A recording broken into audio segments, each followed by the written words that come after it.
and Kisly, and Tali Jol, CEOMNC, Roboscore, Green Ninja, Stitching, Buzz, hello, hello, Donnevoogd, Trodenus, Shuk, hello, welcome in, welcome in, welcome in, welcome in, welcome in.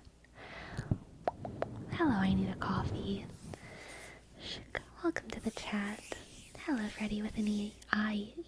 Gosh, I can never say your name right, Freddy, on the first go. I'm so sorry. Shuk. And thank you, Destructicon. Destructicon got me these goat horns like a yearish. I think a little bit over that, maybe. No, maybe about a year ago. Something like that. And here we are once again in the best sleepy and awesome community. Aw, thank you, Diakazaki. Missed being here. How we doing? We are doing great. We are doing great. I'm a little bit sleepy today. But that is okay. That is okay. Because we are here to tingle. We are here to tingle. Shuk, shuk, shuk, shuk, shuk, shuk. Shuk.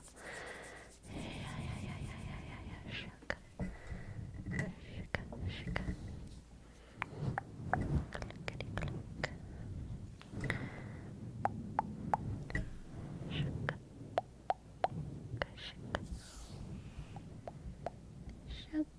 Shuk.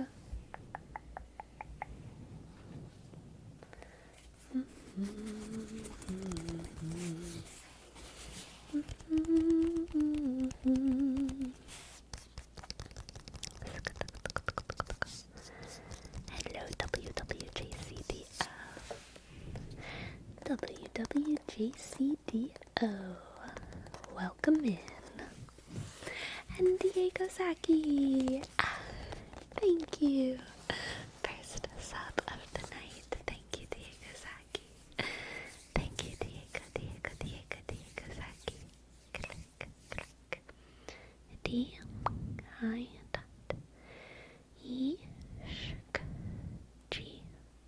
Click. C-A-C-K.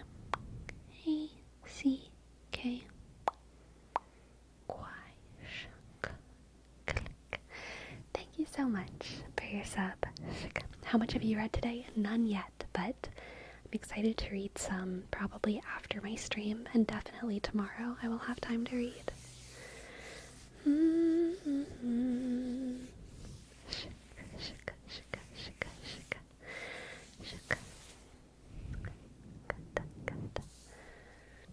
Do female satyrs have a different name? I don't think so.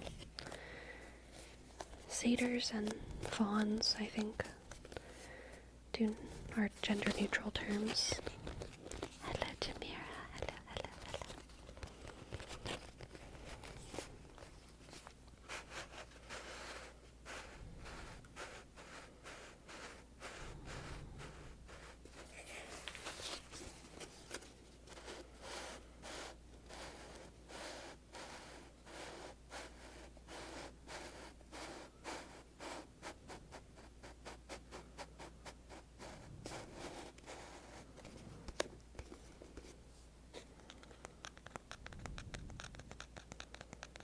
What are you currently reading?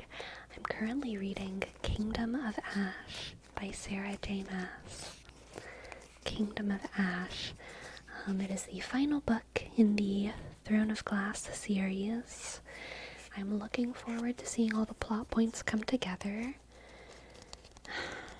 The longer the book goes on, I've just started it. I'm like 100 pages in. But I'm starting to get suspicions, of course, that something bad is not gonna happen. But low-key, I wanted it to happen. But also, I'm glad that they're gonna find a way to make the bad thing not happen. But I'm wondering still how it's all gonna work out in the end. How everyone's gonna survive. Who's the author? Sarah J. Maas. Sarah J. Maas. out of the blue question, what do you think of the carnivore diet? Oh, heck yeah, let's get started. Donna. Let's start the conversations. What do I think about the carnivore diet? God. For most humans, absolutely not. It is completely, from a health perspective, it's completely unreasonable for most humans. I would say it's unnatural and unreasonable for most humans. I think it is clear that there are some humans in the world who have really severe autoimmune issues. I believe the Peterson family with their health issues. I don't think that they're crazy for that. I wouldn't be surprised actually if all of the Peterson family's autoimmune issues has kind of influenced and informed their overall distrust of institutions, because I think their autoimmune issues are real. Like, I see no reason why they would lie about that. And it seems like they carry some real trauma with it. And even though I'm vegan, and part of my veganism is for like moral and ethical reasons having to do with like respect for animals, I do value humans much more than I value animals. In the same way that, I don't think we should be killing cats for fun. I think that if a cat is like attacking your face or something, you can totally kill the cat in self-defense. Or if, your family is starving and the only thing you have is the family cat, it's probably okay to eat that cat. And yeah, I feel like the Petersons are in that kind of situation where they have to eat meat, and to me it sounds very difficult and very unpleasant and very expensive, and I'm sure they're not the only ones in that situation, so I don't doubt other people who are going through a similar kind of struggle and are trying to figure themselves out medically. Yeah, I think my only issue with the carnivore diet is that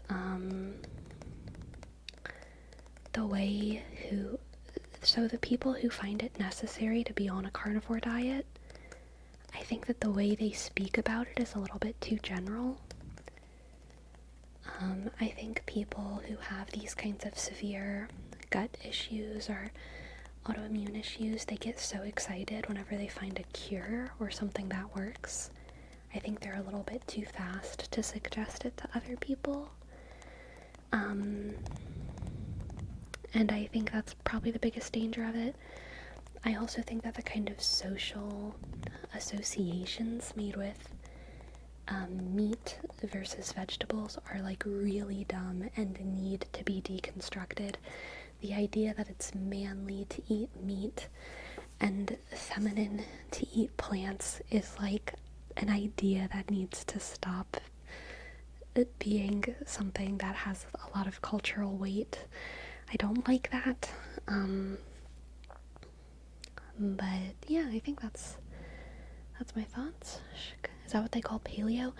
No, because paleo, from what I understand, the caveman diet and paleo are the same thing, and it's like ultra non-processed food, usually higher fat and higher protein. But paleo would include things like nuts and seeds, I think, as long as it's like findable in nature, I guess, from what I understand. But the carnivore diet is actually just meat, which is obviously deficient in many vital nutrients. It's possible to not be deficient if you're on a carnivore diet and you eat organs, because organs contain a lot of micronutrients that are important. But if you do not eat organs, obviously you're not getting a lot of vitamins and you're going to end up deficient in a lot of stuff. And it's certainly not a traditional human diet, eating only meat. Whereas paleo is kind of supposed to be like, this is what they did back then, so this is what we should do. But carnivore is more about like only eating things that are easier for your body to digest, which is meat or animal parts, because your body doesn't have to break down the more complicated, I don't know if I'm using all the right words here, I guess I'm going to call them compounds, nutrient things, fiber and stuff that's in fruits and vegetables. So it's a little bit more of like a science-y digestion, immune thing.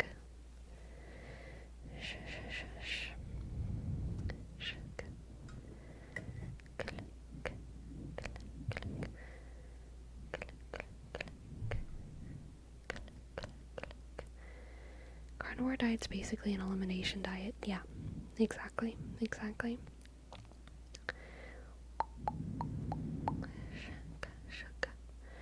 What about a balanced carnivore herbivore diet? If we're talking about health, the only thing you need to worry about balancing is your nutrients, micronutrients and macronutrients, regardless of where they come from. You can have a very healthy diet that's just plants. You can have a healthy diet that is a mix of plants and non-plants. You can also work very hard from a health like, again, distancing myself from the morals and ethical reasons. You can work hard to figure out like a balanced diet with just animal parts, but it's much harder.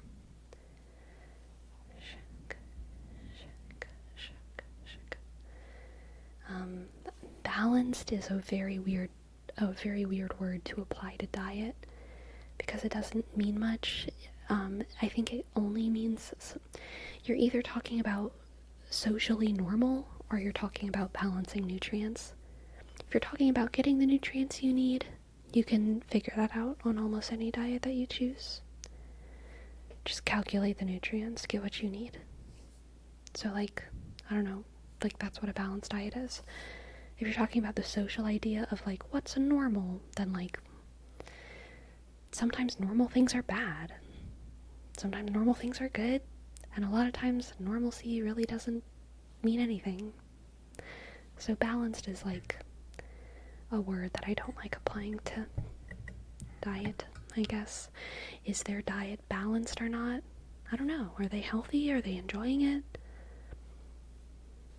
How are they? That's the question, right? How are they?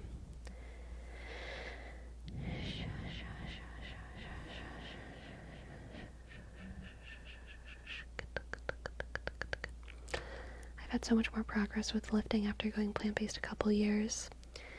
It works for me and I feel like I'm min-maxing in an MMO. Yeah, I mean there's a lot of people who find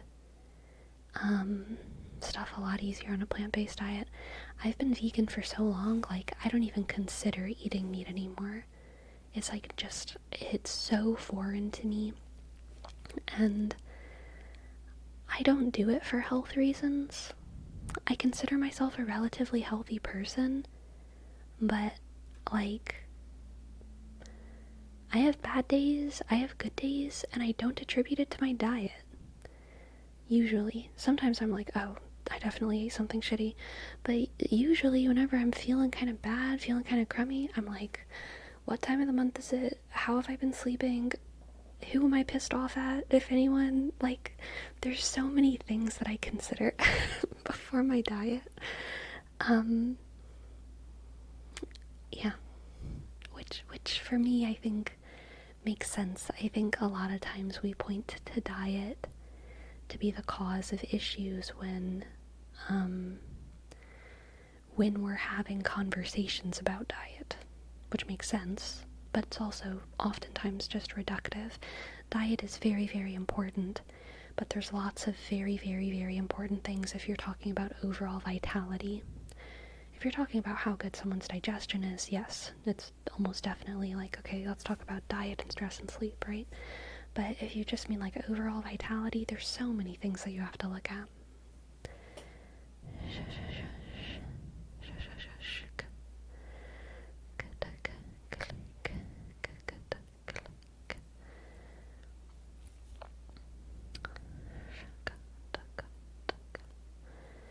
Yeah, in the end, often the conception of what's balanced will be very much tied to the lifestyles and goals that each person has. Yeah, exactly. Like, from my perspective, eating meat is not balanced. Like, for me, that doesn't make sense. Like, oh, I'm only supposed to kill a balanced amount of animals? Like, what is that? Makes no sense to me. It does not compute. For me, balance means not consuming animals. And this is what I mean by, like, balance doesn't mean anything. What are we balancing? What are we talking about? What are we talking about balancing here? Balance is a very weird word to talk about with diets. Like, Gisley, you were saying, I'm talking about a balance between meat and vegetables. Do you mean in weight? In calories? In volume on your plate? What are you talking about balancing? Because almost any of those things would be weird to, like, strive for. Like, oh, I must strive for eating 3 pounds of meat and 3 pounds of leaf per day. Like, I know that's not what you're talking about, but you're talking about something that, like, is kind of an amorphous, untangible idea that doesn't really mean anything. Mainly quantity and volume, I'd say. The quantity of what? I don't know.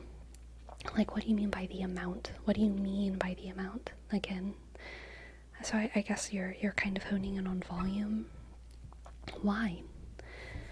Why do you think you need to have a balance of volume between meat and plants to be healthy?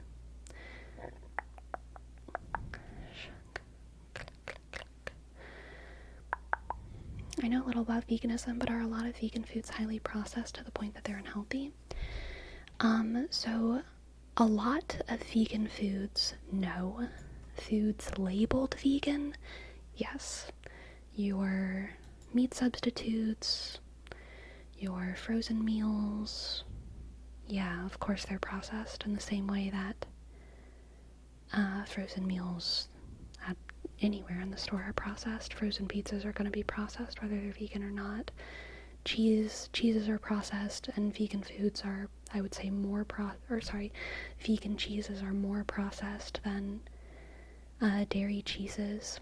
But most vegan foods are rice and beans and fruits and vegetables and grains, and they are the most unprocessed, one would say. And most long-term vegans are eating mostly those foods because that's what's available. That's what's most available in the world, you know? Fancy vegan cheeses, fancy vegan meats are not available everywhere. For the first 6, 7 or something years of my veganism, they weren't available to me. And I was living very happily off of fruit, vegetables, rice, quinoa, grains, legumes, blah blah blah.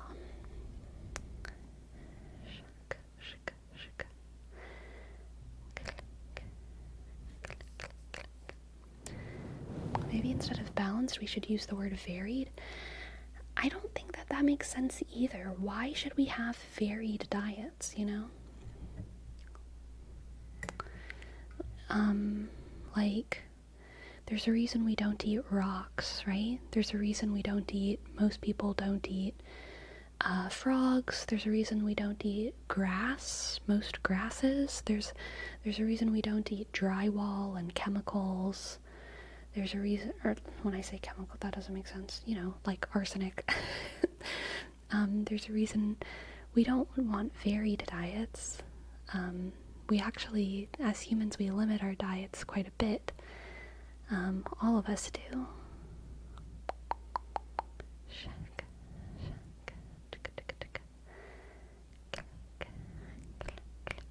It's just, how do you eat? I think putting a kind of,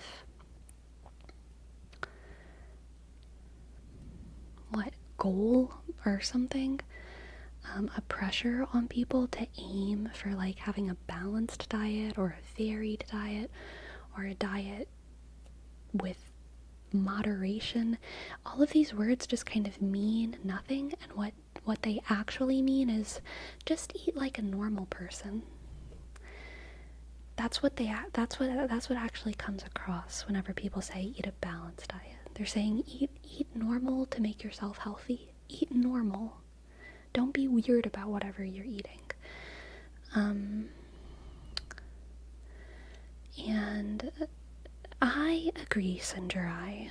A better aim is to eat healthily for your body, for your brain, for your body, for your brain, for your goals, you know?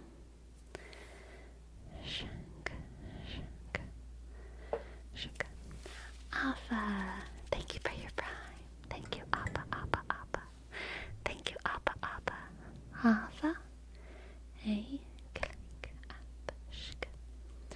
A underscore, O, shk, G, click.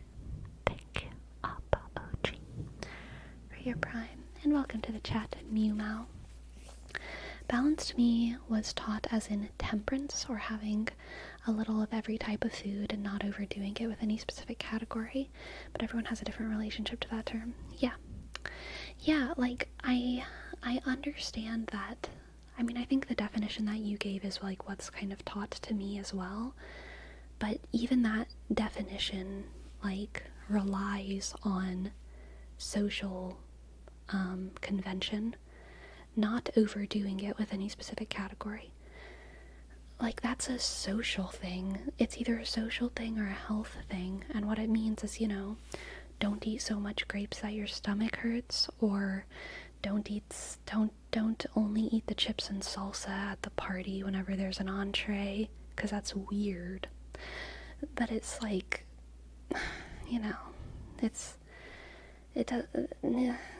those are two different things. So it's just like not a specific enough definition. I think balance is a good word, maybe to, let's see. Balance is a good word to throw around when you want to have a non-specific conversation and when you like don't want to worry about semantics. Balance is a functional word for just like balance in the context of diet is a functional word if you don't actually want to talk deeply about it, and if you just kind of want to say like eat balanced, which like yeah, I agree with eat balanced, but if you actually want to talk about things in a specific way, it doesn't actually mean anything.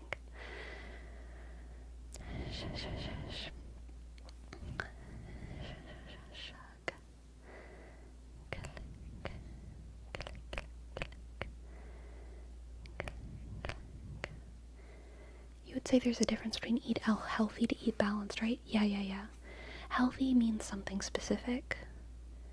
Balance just doesn't mean anything. Like, what are we balancing? I think maybe the premise is like, eat a balanced mix of healthy and unhealthy foods so that your body is healthy, but you can still partake in perhaps like unhealthy social engagements where you are socially pressured to eat unhealthy things. Like, maybe that's what it means when people say eat balanced. But I don't know. I literally don't know. Like, and I don't think anyone knows. I think we're all just pretending like we know because we all have our own intuition of it.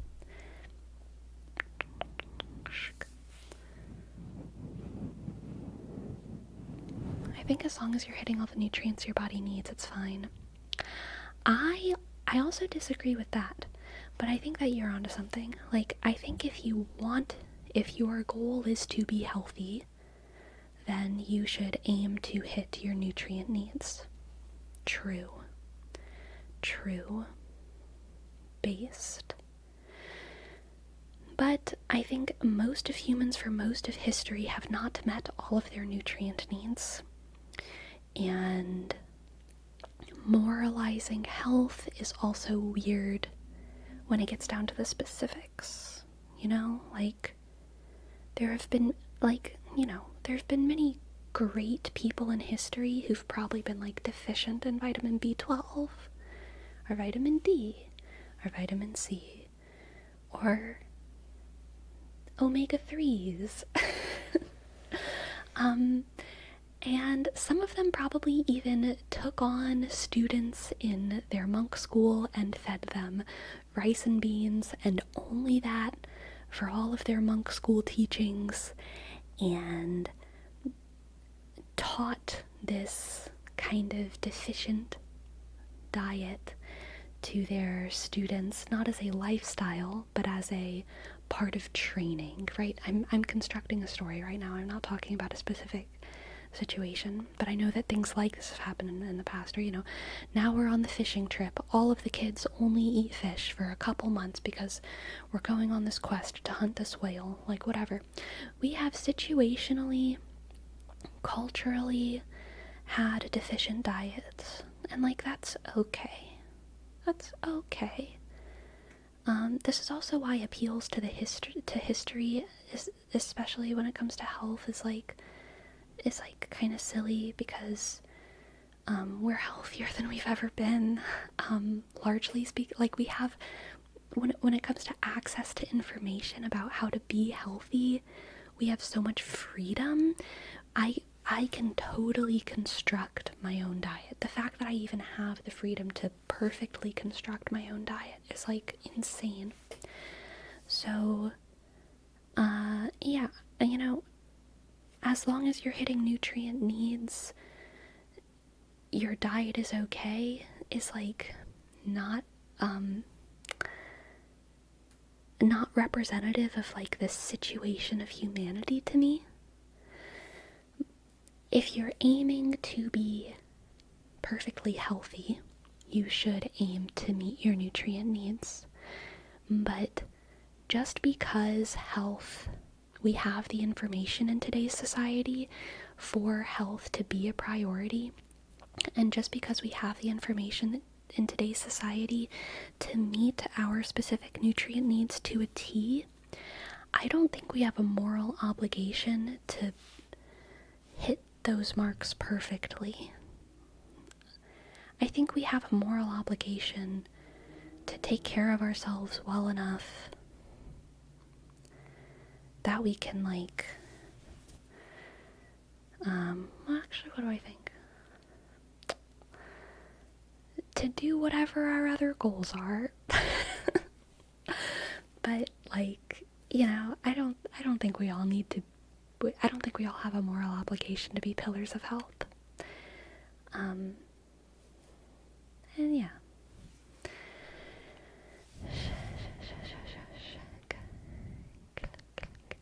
Ooh, what does Donna Vogt say here? The word balanced from the FDA means nothing, because the motivation is not about your health, but who gains financially. Oh, so true. Do your own research for your best diet. I can agree with that.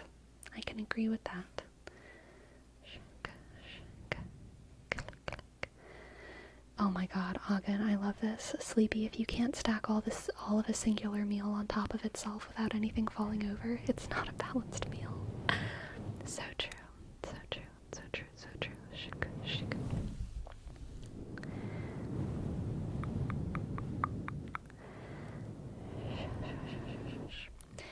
Ogden says health is also a socio-economical issue because a lot of people don't have enough time or money to afford really healthy meals. Yeah. It doesn't help that a lot of companies place a premium on supposedly healthy stuff.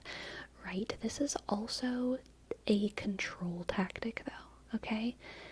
This is a control tactic by those in power, because many more people can afford to be healthy than they are led to believe, because foods marketed as health foods are going to be expensive. But foods that are just food and not necessarily marketed as health food but still healthy are going to be cheaper.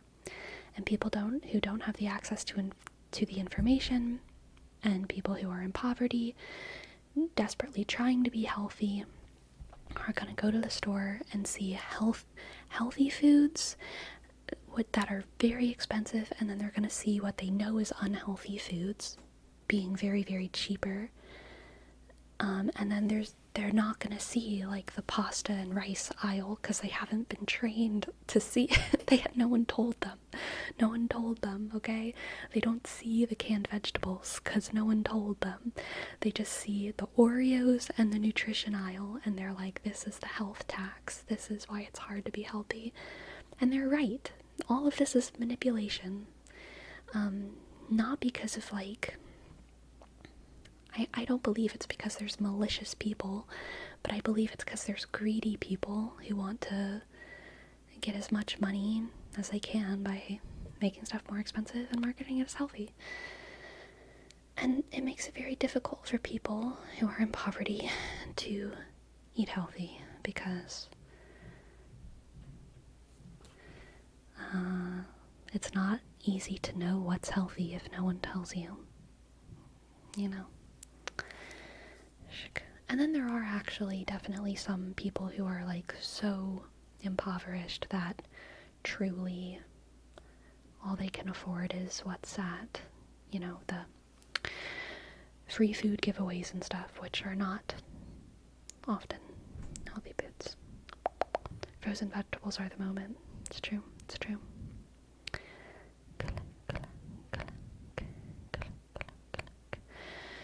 I've also heard that vegan food is usually more expensive. Is that true? I would say no. Again, rice, beans, fruit, vegetables. And also, again, if you look at foods labeled vegan, they will be more expensive. But if you just get food that is vegan, then no, it is not more expensive.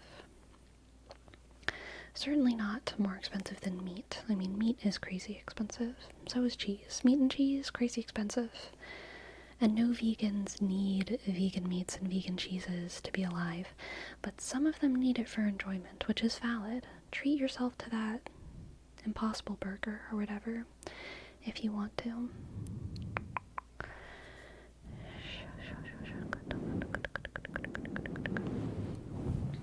And also, if the issue is, but healthy food tastes gross, junk food tastes better, it's because we're conditioned to believe such and such tastes good or better. Exactly. This is obviously anecdotal, but like, I do not crave a lot of stuff that is deemed unhealthy food because I've never been exposed to it to the degree that my body craves it. And that is a privilege of mine. That's a massive privilege of mine. And it usually takes the body a couple weeks to start kind of craving whatever diet you put it on, at least, before you stop craving whatever you have taken out of your diet.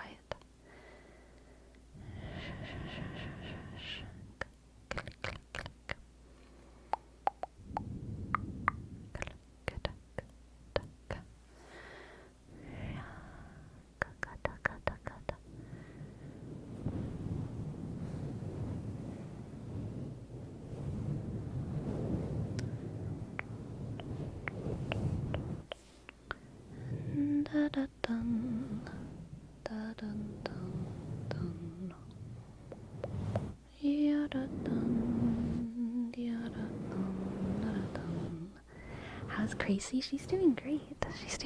She's in the other room right now. I'm sure she'll come in meowing all the town gossip sooner or later.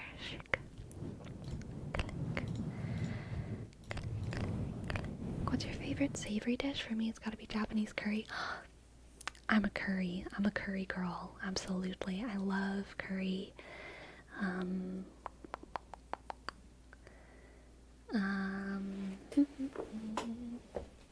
Curry. I feel like this has changed throughout my life. I used to be a spaghetti person. I'm not as much of a spaghetti person anymore, though. I like curry. I like garlic bread. I like gumbo. I like soup. I really like soup. Various soups. I like white bean soup. I like sweet potato soup.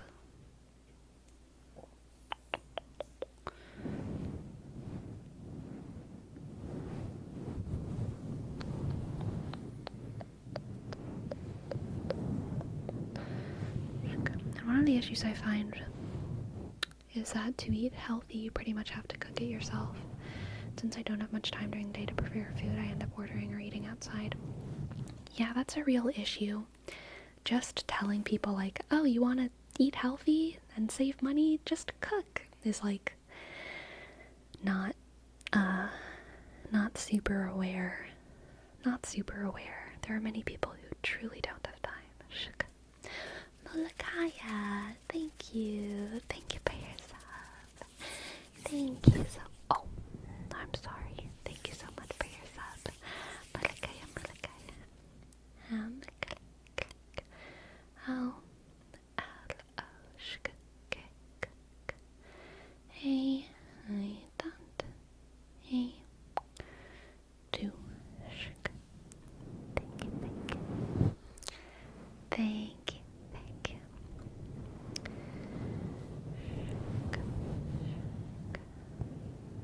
Have you ever tried pozole? No. Vegan mode? No, I don't know what that is. I don't know what it is that you're referring to.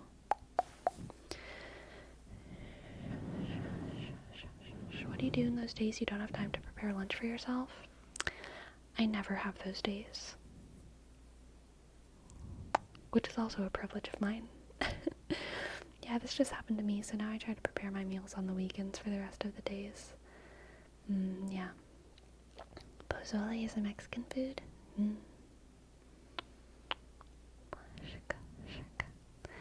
Cooking is so exhausting. The heat in the kitchen is genuine sensory nightmare, not mentioned the stuff you don't touch if you prepare meat or anything. Right.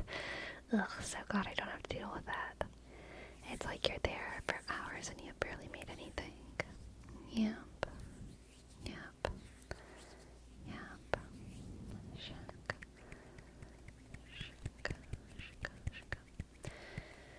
Even before when you had different work, yeah, I always had time for lunch. I mean, I would either eat at work or I would eat food from work because I was working in food service, or I would have brought lunch.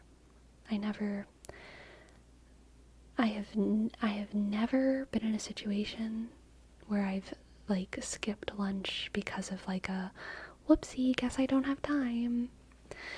I've skipped lunch before for other reasons, but like never like by accident. It was always like, oh, I woke up at 10 and ate lunch at 11, so I'm probably just gonna wait until dinner and then have a midnight snack. Like, but that doesn't count. That's not what you're talking about.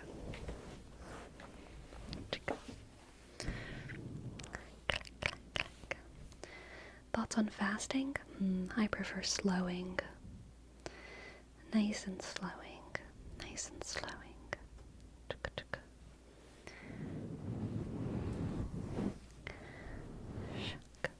Thoughts on fasting? I think it seems like obviously I know I'm not a medical whatever, okay? In case anyone needs clarity, I'm not a doctor or a scientist. But it seems to me like there is evidence that fasting can kickstart systems in your body that can be super beneficial for some health conditions. It seems to me like fasting can be a tool that you can use specifically and strategically to do stuff. A lot of different things. Fasting can be good for fighting off infections. Fasting can be good for mental clarity for some people. Fasting can be good for a sort of, I mean, there's all kinds of things that like people use fasting for. I think as a lifestyle, it definitely wouldn't suit me, but if people are having a good time and it makes them feel again like they have energy and like mental clarity throughout the day, then like more power to them. Yeah, I really have zero hot takes on fasting. I think my only hot take would be like it's not a one size fits all.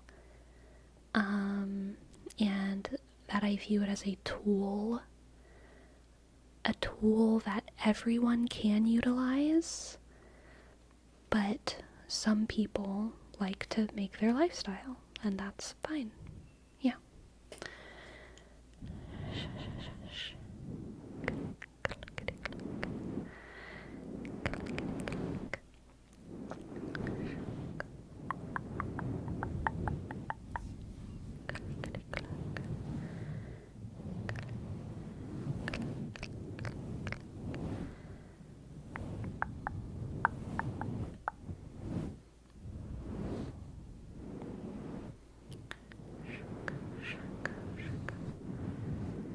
Everything in moderation and with intent and knowledge. I feel the same about moderation as I do about balance, but yes, I do believe in with intent and knowledge. Yes. Everything with intent and knowledge to a degree that makes sense for you.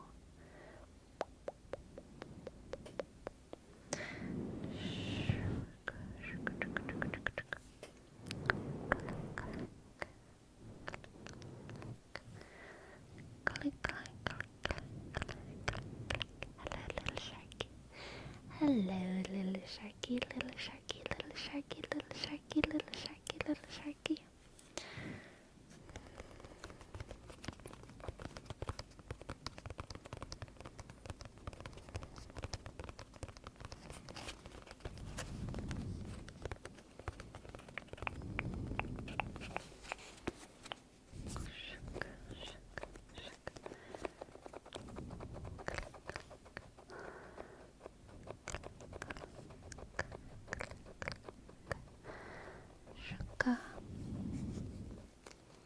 Yeah, I get nauseous if I eat in the morning, so mostly just coffee or juice.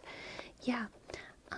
So Mike Israetel, the the strong dude, the strong Dr. Mike on YouTube, not the weak medical doctor, the strong one, the strong PhD style doctor rather than medical doctor.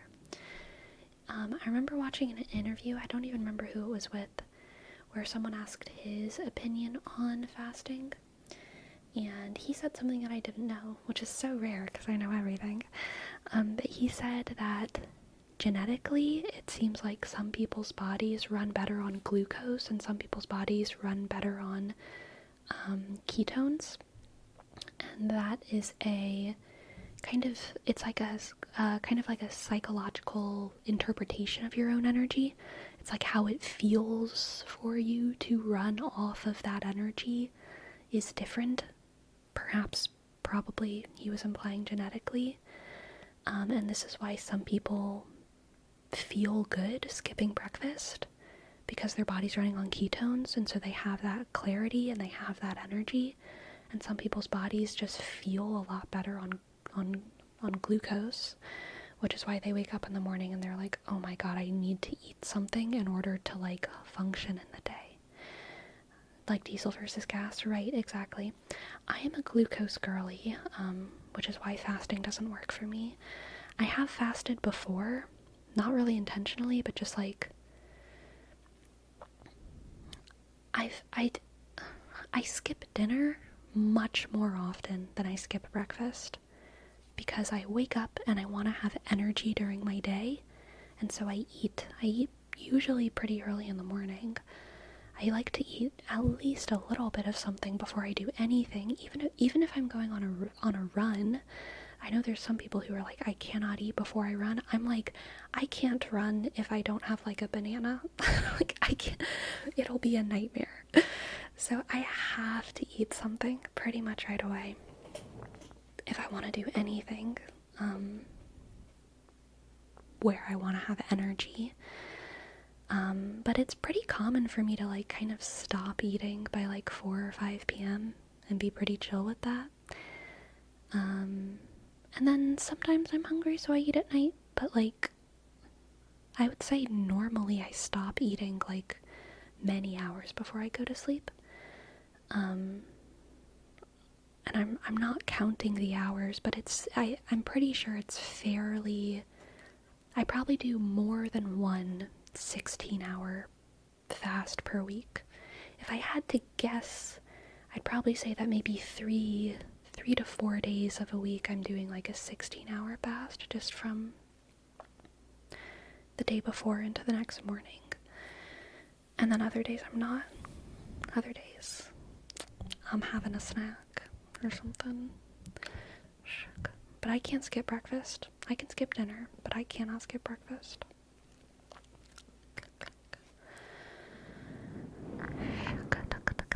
For Dolly Joel, we have a word up for little sharky, little sharky, little sharky.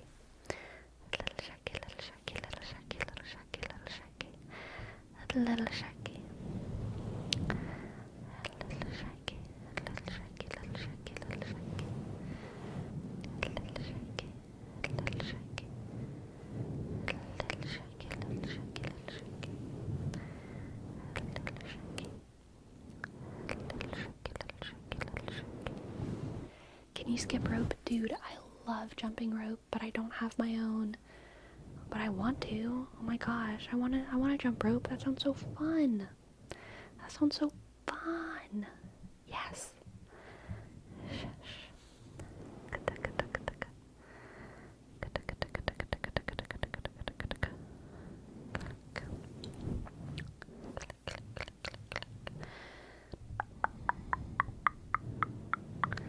Little sharky. Little sharky, little sharky, little sharky. Little sharky, little sharky, little sharky, little sharky, little sharky. Little sharky, little sharky.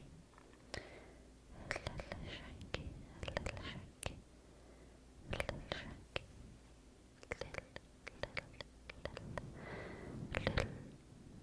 sharky. Little sharky. Little sharky. Little sharky, little sharky, little sharky, little sharky. You know how to jump it? Oh my god, for Rome, it is so easy to jump rope. You got it. You just gotta do it for like you gotta try it for like more than 3 minutes, okay? 3-year-olds can, well, maybe 5-year-olds can jump rope, okay? Do you know how to cross it? No, but I have complete faith that I could learn how to, okay? Shika, shika, shika, shika, shika.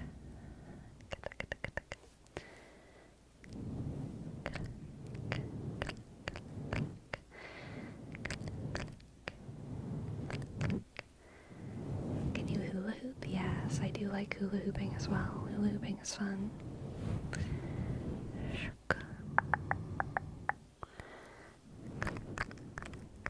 Yoka doka doka. I used to be so good at jump rope in elementary, but that one cup stacking game they made us learn. Cup stacking game?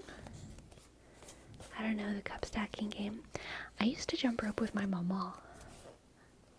My sister and I, we used to play jump rope when we were at our mama's house. It was how she got our energy out. We did a lot of jump rope and hopscotch. Shika, shika, shika, shika.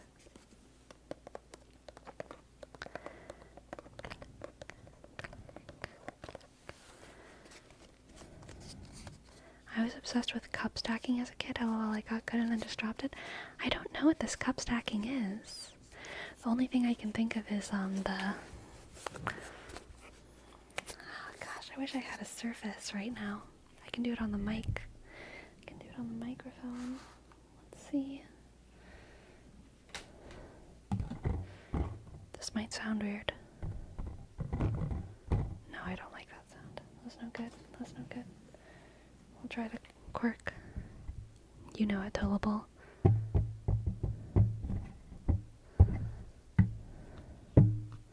I can't do it right without a surface. I drove my ticket a long way. I don't know the lyrics. 2 bottles whiskey for the way.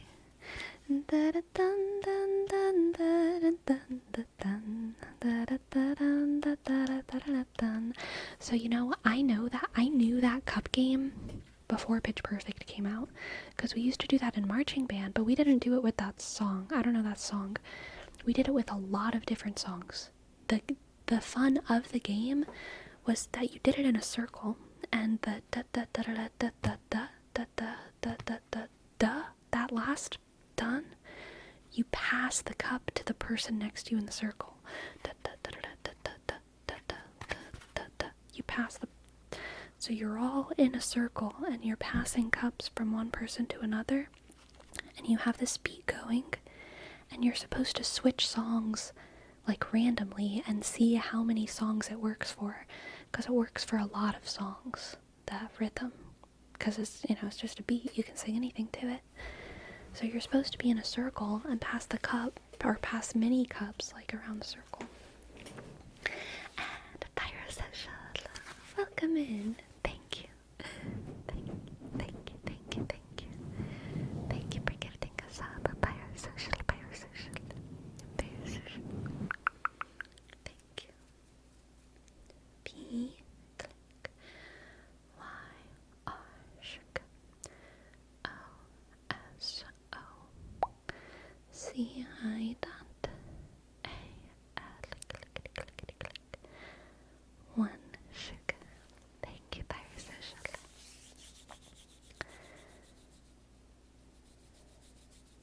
Gym class? Did I say gym class? Band. Did I say gym class? Band class. Band. Marching band. Shika. We didn't do it in class though. We did it like at breaks. Band camp. Oh, Dastro said gym class. Gotcha.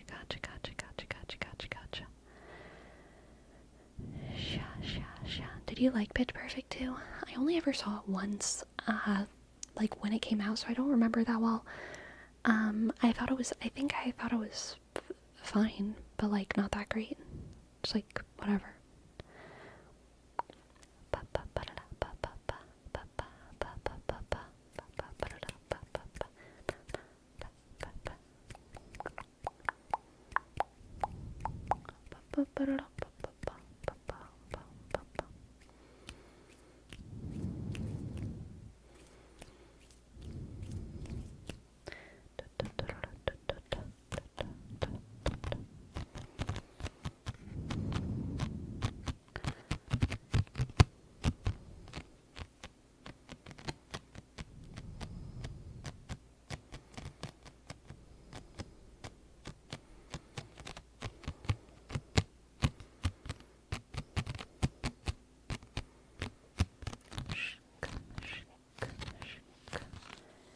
Farewell, Plukst.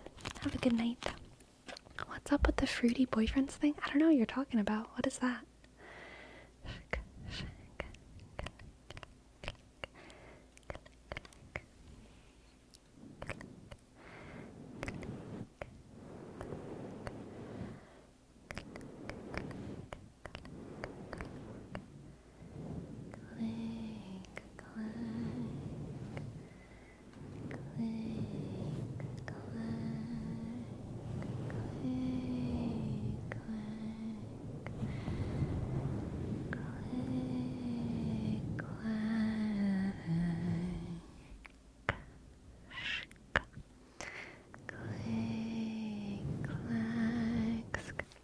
So 2 new seasons of Love is Blind were added to Netflix. There is Love is Blind UK and Love is Blind Mexico.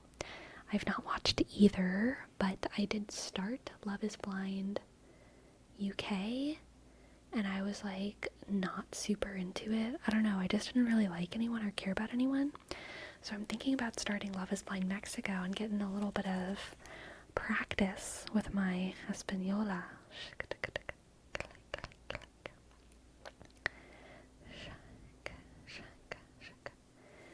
A new study reveals that men with feminine traits tend to be more attractive than women.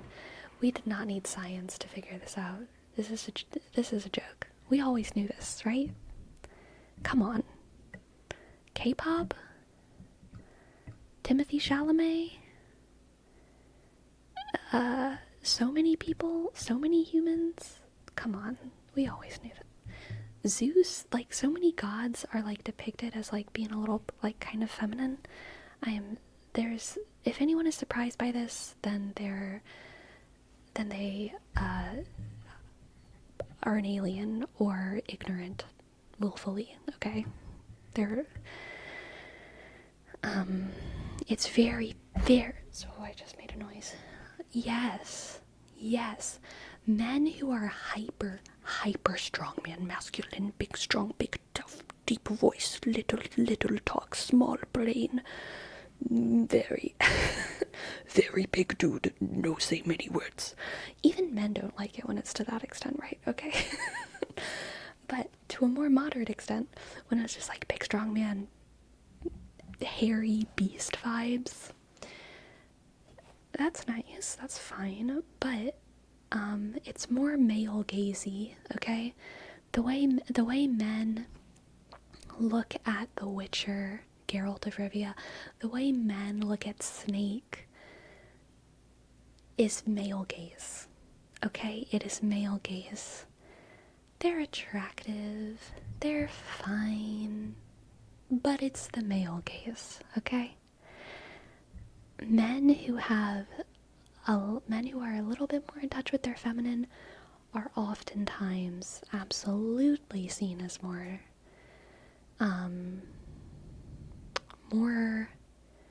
I would say, like, what's the word I'm looking for? Like, appropriate long-term partners. Appropriate long-term partners.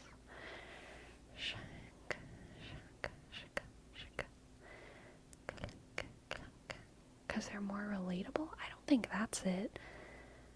I don't know why it is, but it is. I think it's a feeling of safety, probably, that softness. It's a feeling of like, oh, this person is going to empathize with me a little. It's not like, oh, I relate to them. It's more like, I feel like this person will try and relate to me. I feel like this person will keep me safe in a way that's not just about their ego. Like, they have a soft in it. They are soft enough to understand me. And it's also not a binary, okay? Like, feminine men exist. And they're great. But also masculine men with a little bit of softness exist. Masculine men who are maybe very masculine but don't have like crazy buff guy muscles exist. Masculine guys who have a very like maybe harsh personality but like a soft, gentle voice exist. And that whole spectrum of masculine to feminine like exists. And the very, very, very feminine men, I would assume, are probably not attractive to women. And the super hyper masculine guys are, well, I would assume that both of them would actually be fetishized. Because every weird thing is fetishized. But, the space in the middle, I mean, I think is always going to be the golden thing. The hyper-masculine people I would say it makes sense that women don't see themselves being in a long-term partnership with them in the same way that women don't want to be with men who are completely indistinguishable from women if they're heterosexual. But being a little bit feminine, having a little bit of a softness, Yeah, of course. It totally makes sense. Totally makes sense. I'm a gym rat, but still cried a good rom-com. Yeah, totally. Like, if a study comes out that says women like feminine men, I mean, I don't think that means that, like, women are trying to go after, like, men who are trying to be feminine, if that makes sense. I think just be yourself. Because, well, actually, no, yeah, I'm gonna double down on that. A man who is himself, which inherently is going to be a little bit more of a whole human, is always going to be more attractive than a man who is trying really hard to be masculine. Because what women are attracted to, I feel like, is pretty agreed upon in society. That's what men are attracted to as well. Is like confidence, knowing oneself, being oneself, having passions, all of these little character traits, being like, just being yourself, and being yourself in your softness, in your cry moments, is gonna be way more attractive than like acting like Snake or whatever. 100%. Because that reads as fake, and it's like obnoxious, and it's like not connected, and yeah. Now, if that kind of hyper masculine whatever really, really is who you are, then also be that. Be that. Women are attracted to that. Women are attracted to you being yourself, okay? And most men are not an archetypally masculine, perfect male. So it absolutely makes sense that women are more attracted to like feminine men, because probably whatever this study is calling feminine is just like men who are being themselves, which is just always going to be a little bit more mixy, in the same way that most men are not just like little waifish fairies floating from leaf to leaf, okay? Sometimes women have, I don't know, more masculine traits, and that's okay. It's okay. Just be yourself.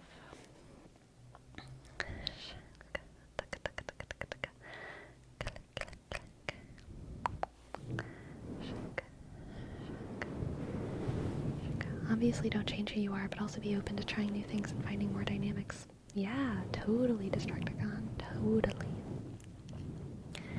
That's not why I never understand the weird, loud minority of women who get mad when the guy is vulnerable or emotional.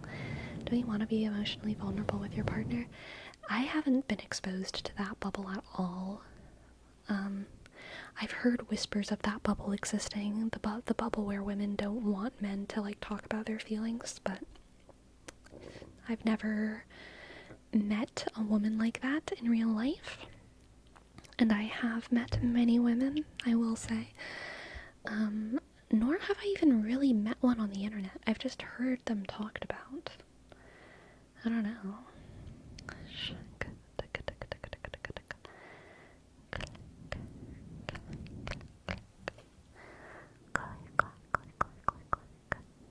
Clack. Just go to Twitter. No. No, not my vibe. Not my vibe.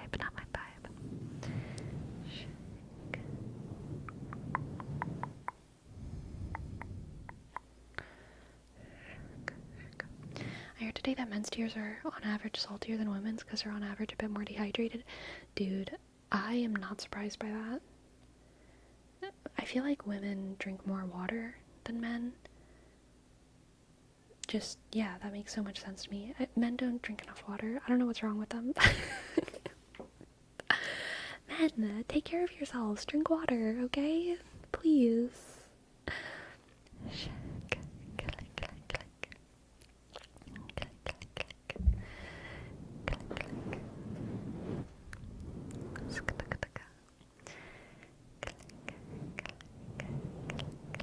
Good, Robosker. Good.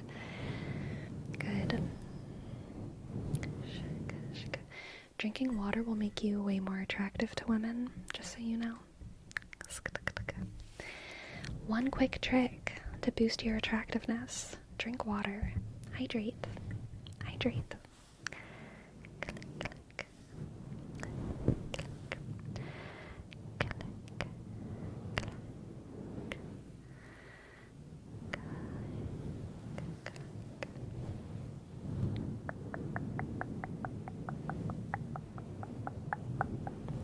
I know, pumpkin spice. Literally, men just wander out of the house without a water bottle. How can you survive? It's the harsh world out there and I'm thirsty. It's so true. It's so true.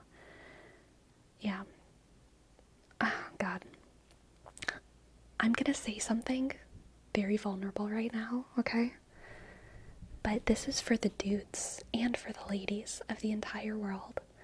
For the dudes who want to be good gentlemen, and also for the ladies who want to be comfortable and safe.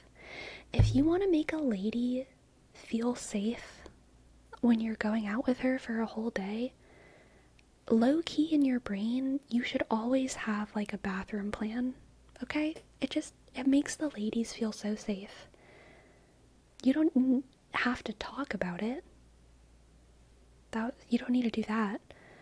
But there should always just like kind of be access. Or not always, but like every 3 to 4 hours, there needs to be a bathroom that a woman has access to. Because we drink water and we have more organs inside of us, and so we need to pee more biologically. And I feel like men just don't understand. Men just don't understand.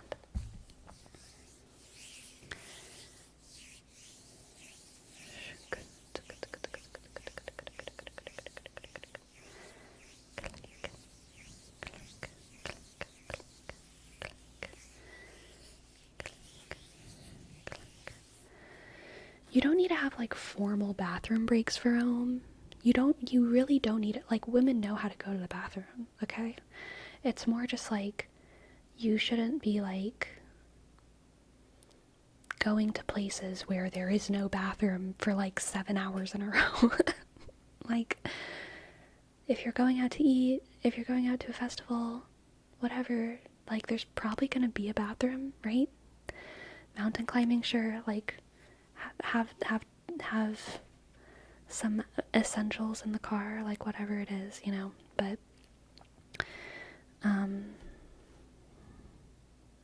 yeah, that's it.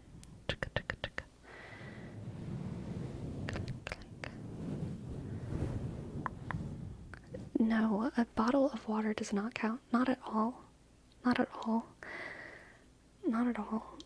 In my opinion, at least. Why do you want to save it? Go outside. Like, if you're on a hike, you don't pee in a water bottle, you pee in the dirt. Y'all are being crazy.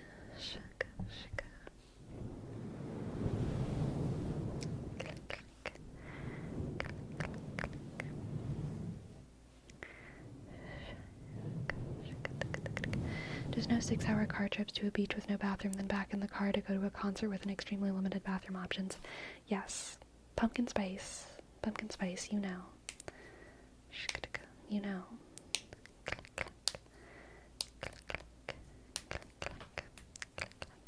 It's just something to be aware of.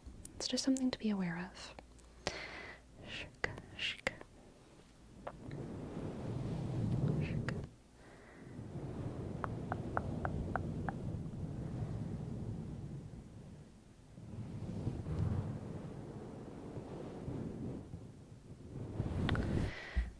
What you mean is, like, even if we don't want to go, just having the bathroom break casually in case the girls need to go? No. I mean, you can probably just, like... I mean, I guess it depends on who you're with, but... If you're on like a... I'm in my head, I'm thinking, like... first date, long date, if you're in an established relationship, then where you're like going on like long trips with someone, then everyone should be comfortable saying like, I need to go to the bathroom. So I don't know how it applies. Those kinds of things are kind of more individual.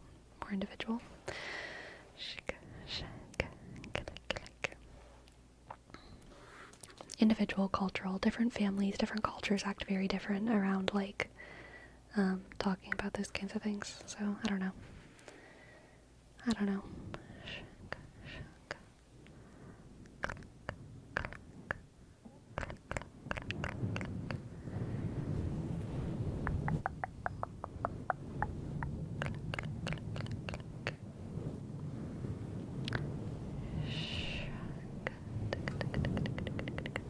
You gotta figure out which gas stations have the cleanest restrooms and stop at those. Honestly, Joel, that is a huge flex. If you're going on a road trip, if you're a man and you're trying to be romantic and bring a girl out, and you're going on like a road trip and it's one you've already been at before, and you take the little bit of extra time and preparation to be like, we're stopping for gas off of Montana 76 highway. Just so you know, they have really nice bathrooms here, so it's a good place. Man, what? That's a masculine moment, okay? That's a masculine moment. I know these roads well enough to know the good bathrooms. Excellent.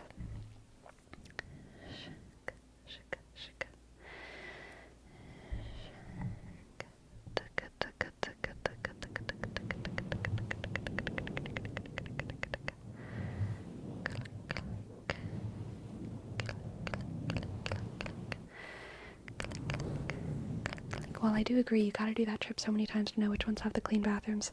Look, we all know that women are into immortal 500 plus year old fae, so if you don't have every bathroom across the country memorized, then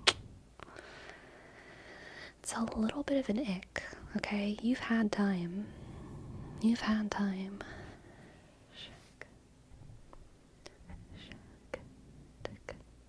Yes, dolable, knowledge, passion, all of these things.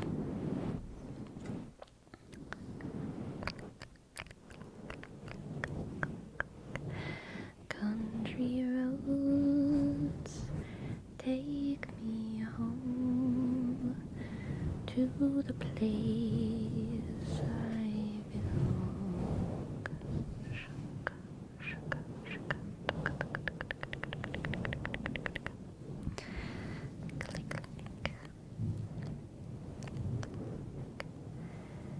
Click, click. Very true, Joel. Buc-ee's is always a good rest stop. Buc-ee's is always safe, always good, always interesting.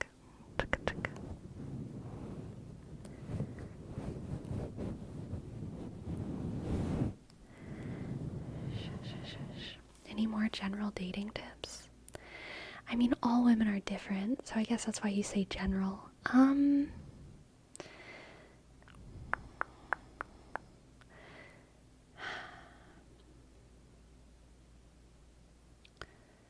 Let me think.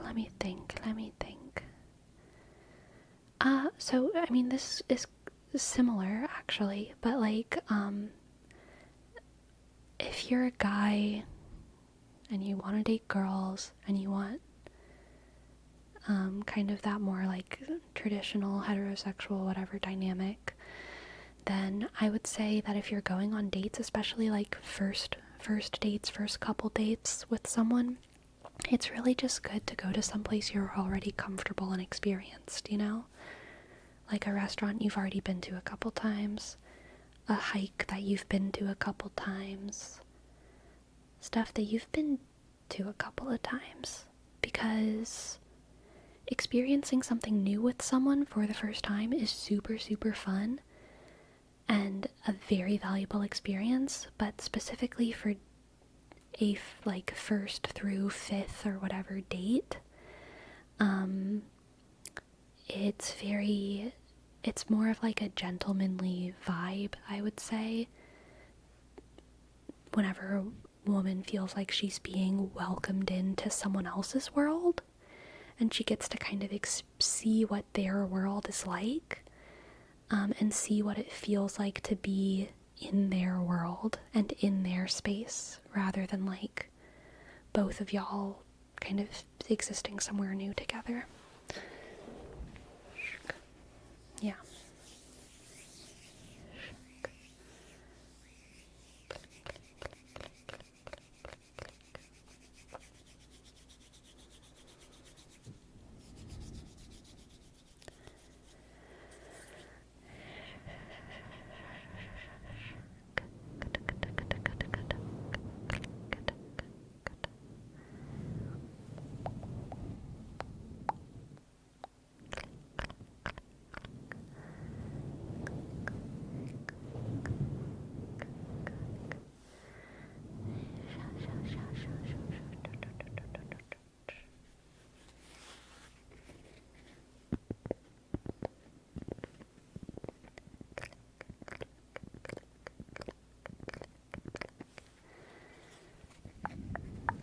Clink, clink, clink, clink, clink.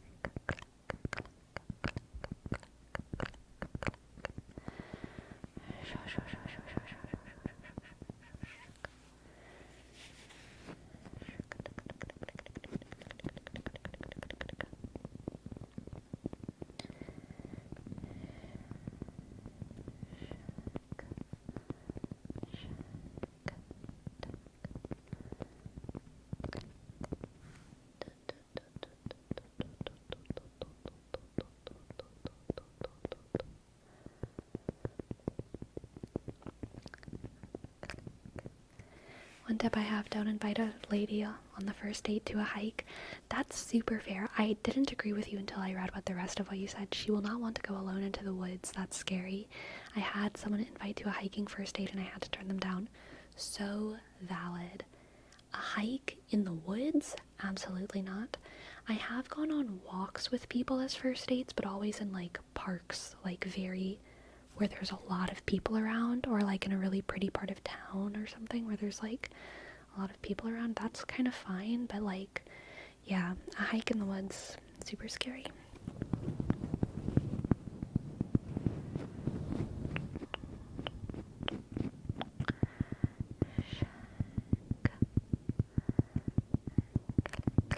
Rin the human, thank you for your prime.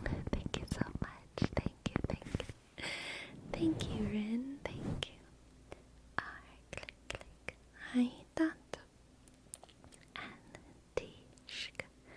H, click. E, H, click. U, M. A, shk. N, 3, click. 2. Thank you. Thank you, thank you, thank you. Thank you. Are park walking dates a good idea? I honestly don't know when it comes to most women. I really don't know. I love having conversations with people. So I like walking with someone for sure on like a first date, but like, I really don't know for most women if that's for everyone, or if that's just for us yappers and questioners. I like asking a lot of questions too, you know.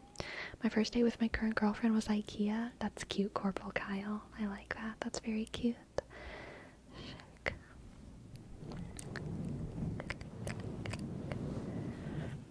Board game cafes are my kryptonite. Interesting, interesting.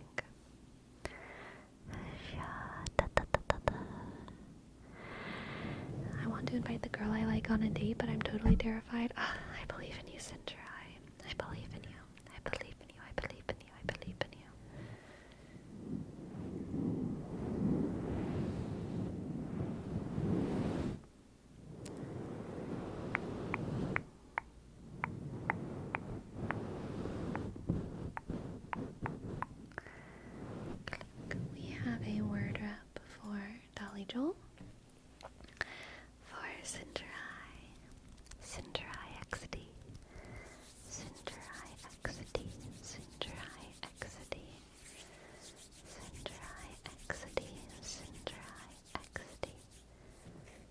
Cinderace XD, Cinderace XD, Cinderace XD, Cinderace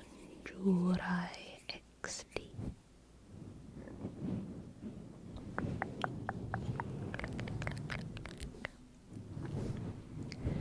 Clickety clackety click click click. Do do do.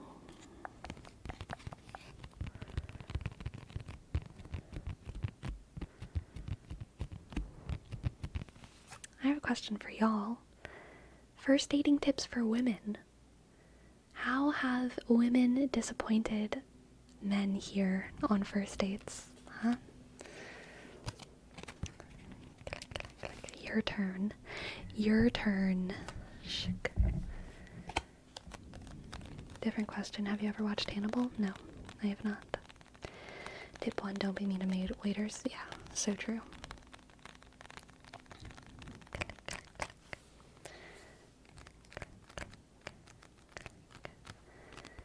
Don't pat my head. Oh. That's fair. That's fair, Eldar.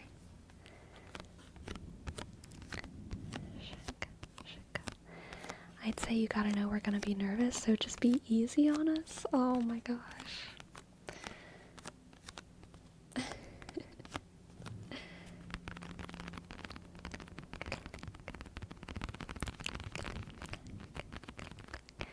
Complaining is a big no for me, but that's a human thing.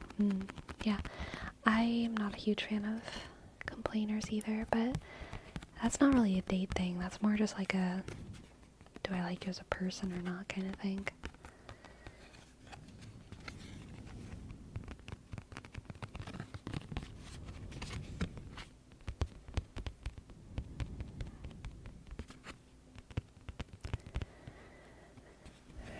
You don't get nervous on first dates?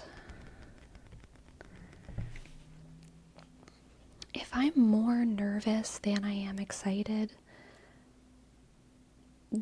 something is off, something is a problem, and I'm probably gonna cancel. I am like that. If I'm more nervous than I am excited, there's something else going on, and something bad is happening. Yeah, I think like a little nervous is totally normal, but like I'm always much more excited than I am nervous, and so it's not like that big of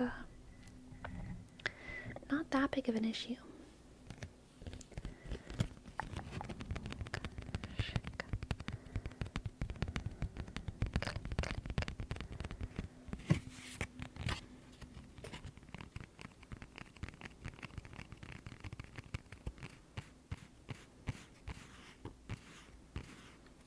Oh my god, Green Ninja had a girl straight up refused to go to an arcade because they were for nerds? Dang.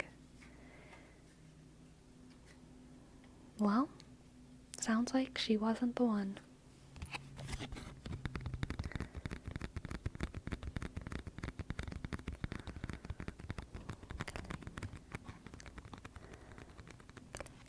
Oh, that's a good... Deep into Mordor, there's a good tip. There's a real tip. What's cool is that if a girl somehow lets the guy know that all is good, not literally saying it, but more subtly. Yeah. Oh, I'm having fun. This is fun. I had a really good time today. Yeah. Totally. That's a good tip.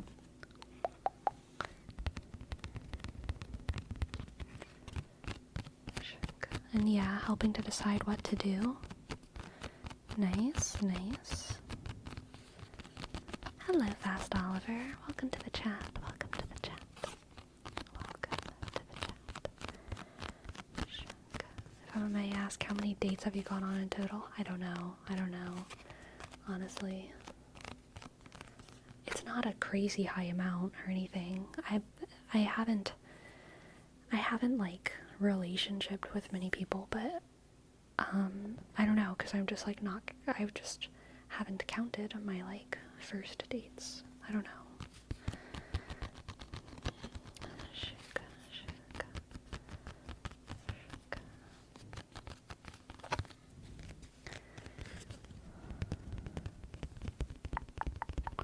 makes it sound like 1 or 2 weeks. Definitely not. Definitely not. Definitely not at this stage of my life. I dated more when I was in college, but like, and a little bit after college, but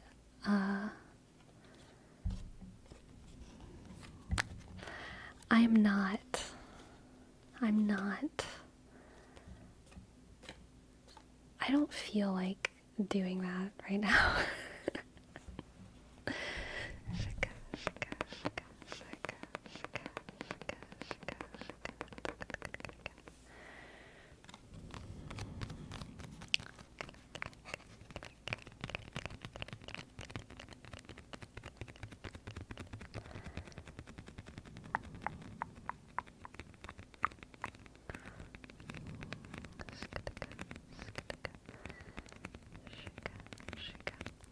It's probably really not a big number.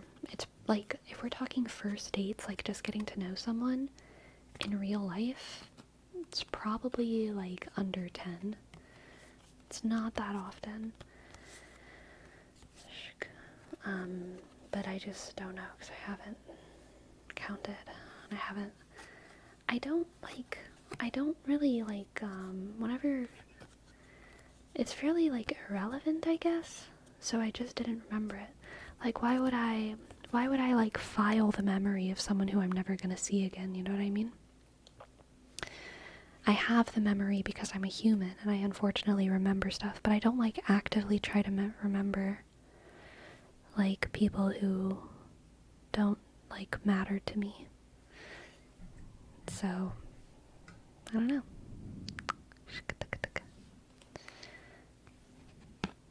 Sleepy, when you get home after a date, what goes through your head? It depends.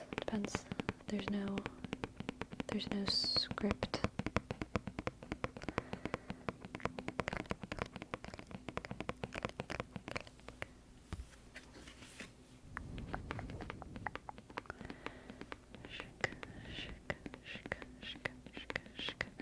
I unfortunately remember stuff. Yes, truly a burden. Yeah, and then there's also like unofficial dates, especially in like college and like a little bit in post-college like work era, where it's like I'm going out and hanging out with the guy, or I'm going out hanging out with a lot of people, a cast, a work crew, and everyone else leaves and I still keep hanging out with this person, and it's like in my head I don't remember that as a date. I don't file that as a date, right? But like there may have been date-ish energy. So like, I don't know. I wouldn't count that as a date. Yeah, I also wouldn't count that as a date. So yeah, I don't know. I feel like a date has intent. A good date has intent. That's for damn sure. That's for damn sure. A good date does have intent to strike the con. Oh lordy, I didn't know I had that accent in me. Where's this one coming from? I don't even know what this is. What is this? Some sort of northeastern? Am I doing what am I doing? I don't even know. I don't even know what I'm doing. New Jersey, a little bit. It's a little bit New Jersey. A little bit Boston. Yeah. Yeah, yeah, yeah, yeah, yeah. Yeah, we're going down to New Jersey or Boston. I don't know if I can hear the difference between Boston and Jersey. I don't really. I'm sure I don't know. I'm sure if I feel like I'm gonna sound like freaking Tweety Bird. What am I doing? I'm sure if I listen to the two side by side, I could tell the difference. But I can't hear the difference in my own head right now. But it's definitely going lower.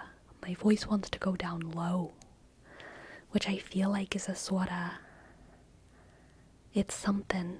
It says something about where I'm from. Boston. Boston. Click, click, click, click, click.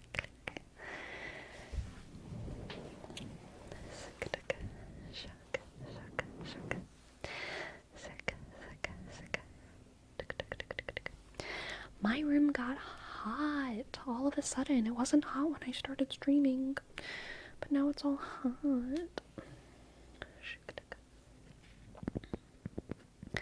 Surprisingly, a very relaxing accent, huh? Thank you, Jordan. Thank you, Jordan. Thank you, Jordan.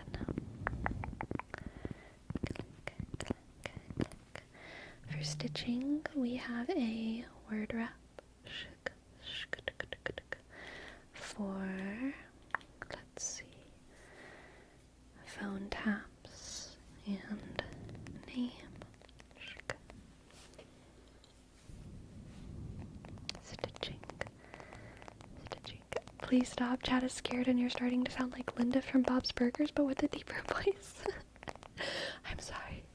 I'm sorry, Destructicon. It's hard to stop. It's hard to stop. But I will try. I will try.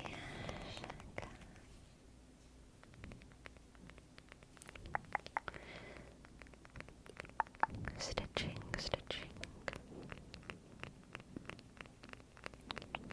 Stitching, stitching, stitching, stitching, stitching. Stitching. Stitching. Stitching. Stitching.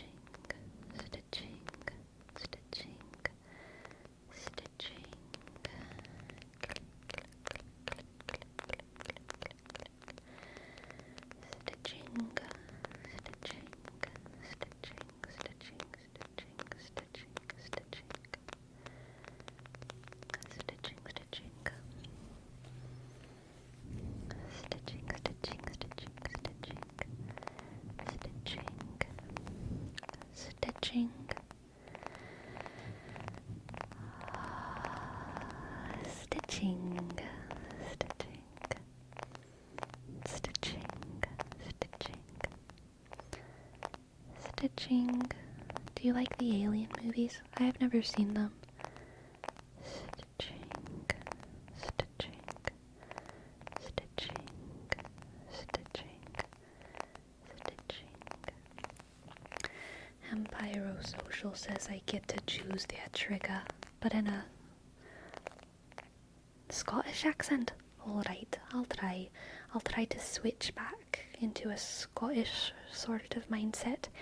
Get it out of the barrel. Get it out of the barrel, mate. Why have you got that in the barrel? That needs to be on the ship. Get it out of the barrel. Get it out of the barrel. Oh, it's a dry day out there. The wind blows right through your bones. Best put on a coat, lad. Have you got a coat? It's a dry day out there. Click, click, click. Shik.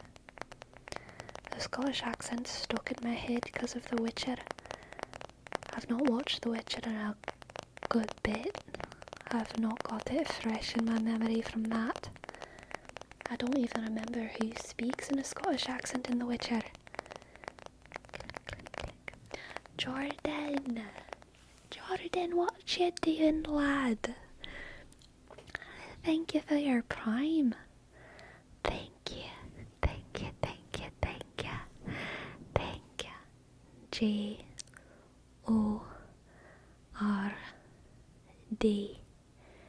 JORDAN underscore underscore underscore underscore underscore. It looks like 3 to me, but I'm not quite sure. Thirsk. Thank you, mate. Thanks for your sub. Thank you. And for Adepto, we've got a word rep for do you even lift? Do you even lift? Do you even lift, bro Kappa? Click. Do you even lift? Thanks for your soap. I did. Thanks for your soup. Click, click. Do you even lift, brah? Do you even lift, bruh? Do you even lift, bruh? Do Scottish people ever say bruh? I'm not even sure if they do. That's what the word rep says, so I've got to say it. But my brain really wants to say mate, or lad, or something else. Laddie, pal. Do you even lift, pal? Do you even lift, laddie? Do you even lift, lassie? Is that a gender neutral lad lassie replacement? Do you even lift, lamb? You wee little lamb. Lassie is lad for woman. Well, yes, obviously, but is that a gender neutral one? Is there one for the people that are not men or women? Do you even lift, lamp? Call them Lord. Right. They've shed off the original sin of gender. Do you even lift, Lord? Lord. Do you even lift, vassal? Do you even lift? There isn't a word. That's fair. There's not a lot of good words, oftentimes. I just call them neighbour. That's fair as well. Do you even lift, neighbour? Do you even lift? Do you even lift? Your arms your arms are looking like spaghetti. Your arms are looking straight out of Italy. Straight out of the Mediterranean. Your arms are looking like a unready potato. I'm not sure how to do this accent anymore. I'm just winging it. I don't know what I'm doing. I'm just faking. I'm not actually Scottish. I'm a scam artist. I'm not actually Scottish. I'm an ASM artist. Gisley wants me to do a word rep for damn Scots. They ruin Scotland, but that sounds a bit harsh. Sounds a bit harsh to me. Oh, I'm going Irish. Oh, that sounds a bit harsh to me. I don't know if the Scots really are ruining Scotland. I think they're trying their darned best. I think even the Purr are trying their best. Even the Purr Scots, with their lack of education and general manners, they are trying their best, aren't they? They are trying their best. Say purple burglar alarm. Purple burglar alarm is actually quite satisfying, I would say, in Irish. Now in Scottish, purple burglar alarm is a little bit more difficult, but I can sure try it. Purple burglar alarm.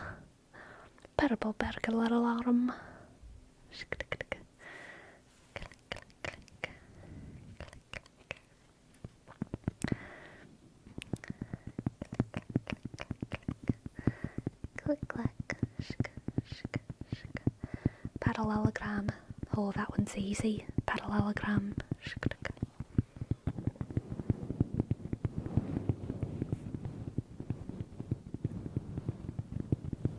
Feminine omenon. Right. A roll of linoleum. Oh, ooh, Fast Oliver, you caught me on that one. A roll of linoleum. That one's more difficult. I like it. A roll of linoleum.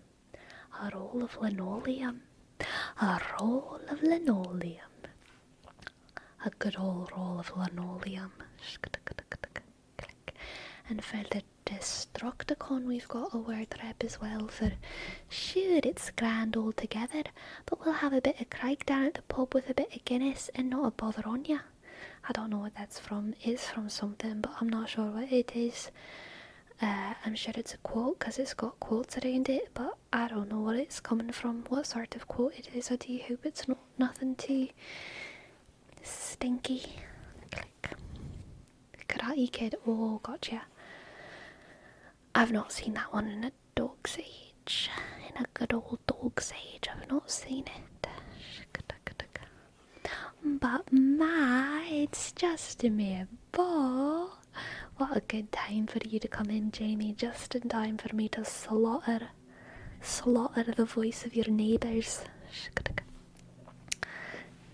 And hello, welcome in Sinchobe as well. Sleepy, I found some Scottish phrases. Do you want to repeat them and guess what they mean? I can sure try, but I'm not gonna get it right. I'm gonna get it wrong. Nothing gross. Nothing bad. Up to high door. Oh, yeah, it's really... someone's really getting your nerves. Oh, they've got me up to high door. I'm just about to smack him across the face. I'm up to high door. That's what I've got to guess. But I'm not sure if it's right. You got it? It's feeling nervous, worked up. Oh, it's my brain. It's so big. It's just my noggin. It's so big.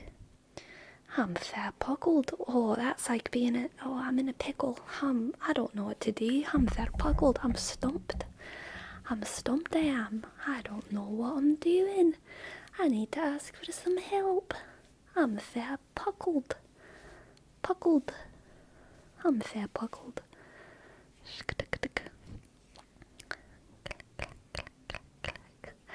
I've not a clue what to do next. I'm fair puckled, I am. I best ask me ma.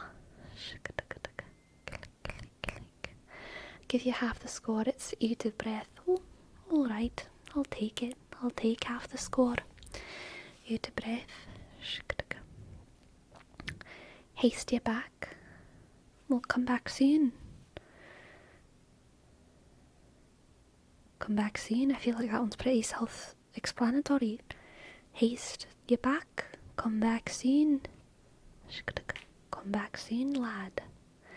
Come back soon, lassie. You sure you're not Scottish? Well, that one's just English. Haste you back. Come hastily come back. Hastily be back over here. It makes perfect sense. Dingus Pingus, that's what you call a dumb one.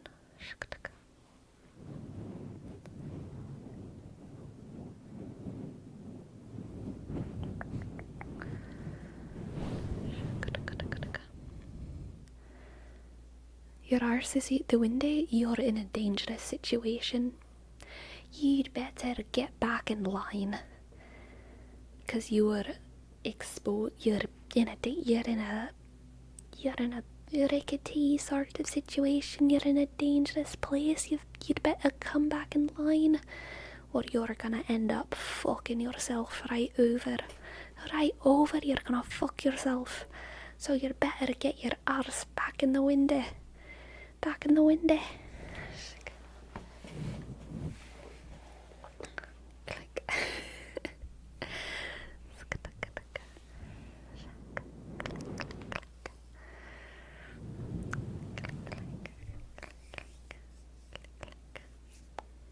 I'm sorry, was that a bit too harsh? I'm sorry. Oh, it's just you're talking nonsense. That's fair. That's fair, I suppose. Your arse is out the window.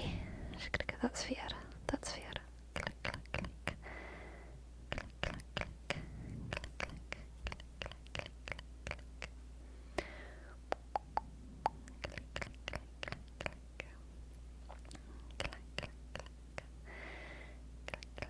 18 plus Scottish stream. Why? Just for the fuck word. That's ridiculous. People these days so sensitive. Can't even handle a fuck. Sorry, I'll stop now. I'm sorry. It's the Scottish. It's difficult. It just makes me turn into a pest. Shika, shika, shika, shika, shika, shika, shika, shika. Shika, shika, shika, sh.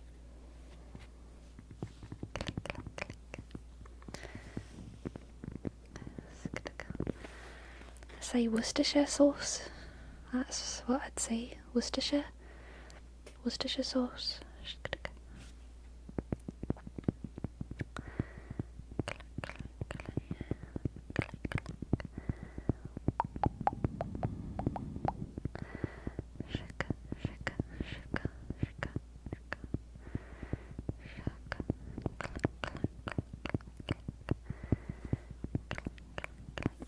Sleepy, I have a feeling that if you were Scottish, you'd be the last that would go to the pubs and get into fights. You wish I would. You wish I'd go to the pubs, but I wouldn't. I would be slamming my bedroom door on anyone's face who dared to ruin my relationship with my window in the countryside. Alright, I'm at peace in a hovel. In a hovel in the glen, alright? Hovel in the glen, what else do you need?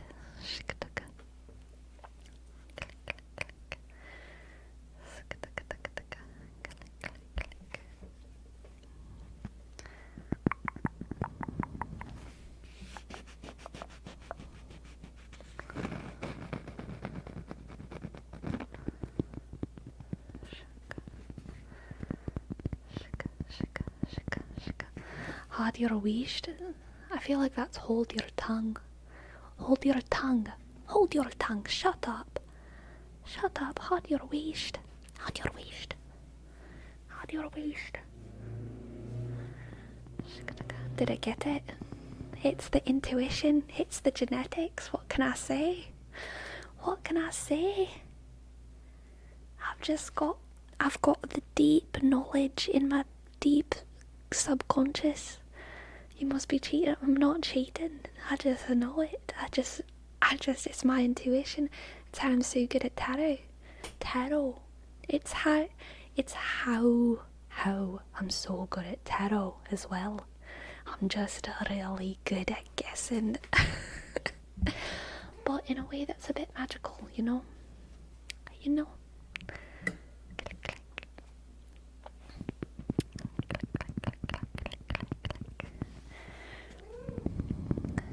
Taro, like the root vegetable? Yes. Wink, wink, wink. Absolutely just talking about vegetables here. Just talking about vegetables, nothing occult. I'm not a witch. I'm not a witch. I'm not a witch. I've just got a cat for non-familiar purposes. I've never actually met her. Does anyone know whose cat this is? Whose cat is it? Whose cat is she? I think she looks like a witch cat. I think she looks right like a witch cat.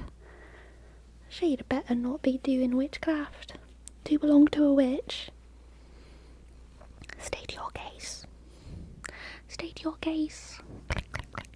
She is a beautiful girl, isn't she? I wish she was my cat, but I think she's got a taste of the devil in her. I don't know. She might be right cursed. She might be right, or maybe she's blessed. Are you blessed? Are you angel touched? Is that why you're so white?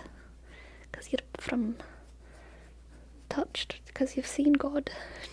Just like Moses' hair. Just like Moses' hair turned white. This one's seen God. This one's seen God, and all of her hair has gone all blanco.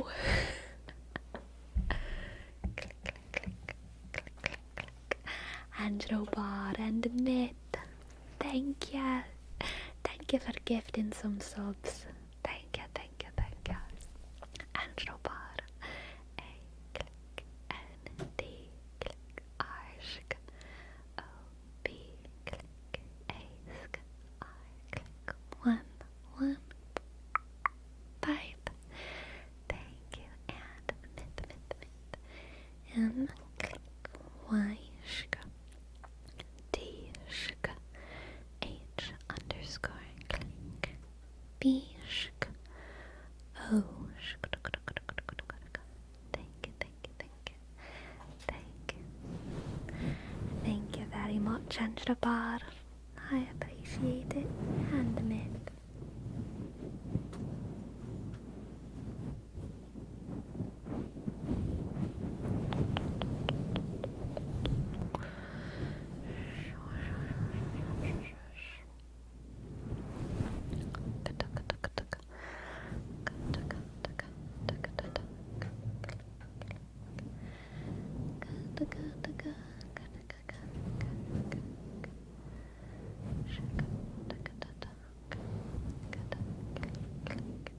Guess what vegetable I just had? I don't know.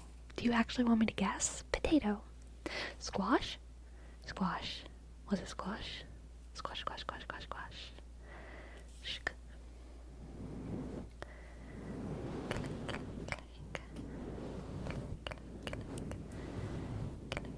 You're getting me head in. I feel like that's sort of like you're overwhelming me right now. Like I can't think about all that. You're getting me head in. That's too much for me right now. I'm not prepared for all this pre-calculus. You're getting me head in. That's what I'd guess, but I don't know. I dunno.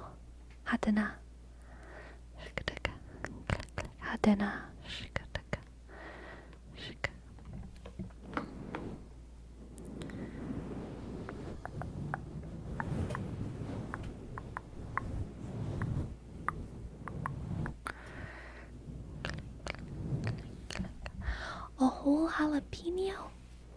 On purpose? On purpose? He's all mouth and trousers. Oh, he's just putting it on. He's just putting on airs. He's not actually all that underneath. He's all mouth and trousers. It's like he's got too much aesthetic and not enough substance. He's just mouth and trousers. He says pretty words. He has some pretty trousers, but it's all just dead blight inside. Or just like not substantial. Hello, Rogue. Welcome to the chat. Welcome in.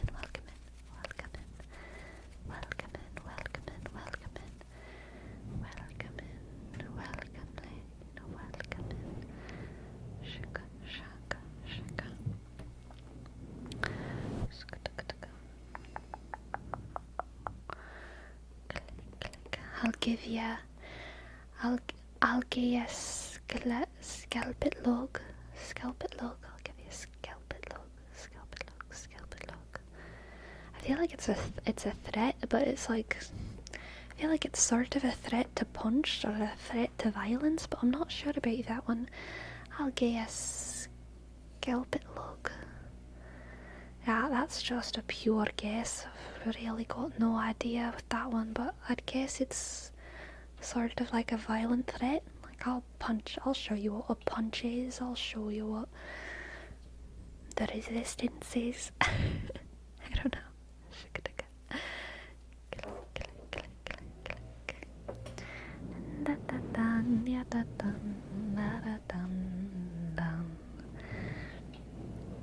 I'm guessing you get it? To smack or to slap? Yeah, okay. I did get it. I did get it. Shaka.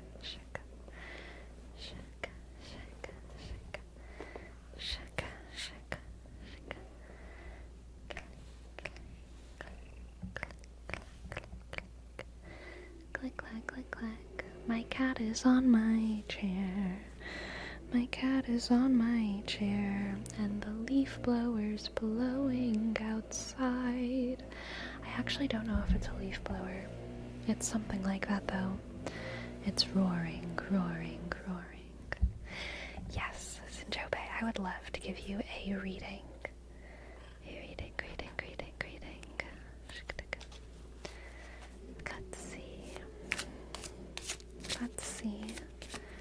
Let's see what the cards have for Sinjobe.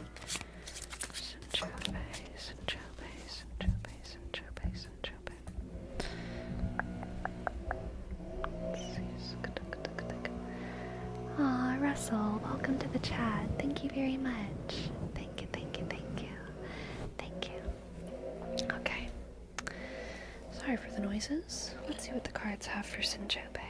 We have the Four of Swords, the King of Wands, Four of Swords, the King of Wands, and the King of Pentacles. Okay. Rest, Sinchope. Rest. Hi, cat. Rest to make your game plan, so that whenever the rest is over, you can act swiftly, judiciously, and precisely. All right. Rest in order to get enough energy to enact your plan with precision. Precision. Okay, you're gonna need to rest if you want to be precise. That is the message here. You're gonna need to rest if you want to be precise, because you need a little bit of downtime in order to get your brain all set, in order to get your body all set, you know? I feel like I get Pentacles a lot too. Pentacles are work, Sinchope. Real work in the real world. Sometimes Pentacles can refer to kind of material resources as well. Work and also the results of work. Work, labor, money. The things we create with our hands in the world, okay? Let's see. The move. Okay, I'm thinking about chess right now. I was actually thinking about this. This totally makes sense. Okay. Yeah, this is that moment where you need to not rush. Not rush. There's a lot of moves you could make on your board right now, okay? There's a lot of moves you could make with your strategy. And the first one that you see is not going to be the correct one. The second move you see is not going to quite be the correct one. There's a lot of good moves, there's a lot of bad moves, but right now is a time to really, really rest, plan, think things out so that you can corner your success, okay? Don't think about cornering your enemy. Too combative. Think about cornering your success. Cornering your win, alright? That's what you need to do. Figure out your aim. Figure out your aim. And soon enough, the rest will be over. And you will execute. Execute. Execute. Beautifully. Fluidly. And you will be rewarded, okay? You will be rewarded. You will be rewarded. I believe in you, Sinchope. Thank you for letting me read for you. I hope that you enjoyed, and I hope that it resonated. My cat is being so cuddly right now. Oh my gosh. She's being so cuddly and sweet. Her claw is also stuck in my chair. Ah, poor girl. Okay. Are you okay, girl? Alright, my friends, I am going to go take a quick break and then come back for 2 more hours. 2 more hours of tingles, okay? I will be back soon, be back soon, be back soon, be back soon, be back very soon.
I feel low or something. I feel like I'm lower than usual, but I don't know. Maybe I'm just going a little cray cray.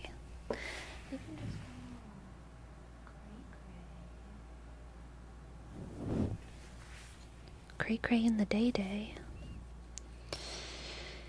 Shuka, shuka, shuka, shuka, shuka, shuka.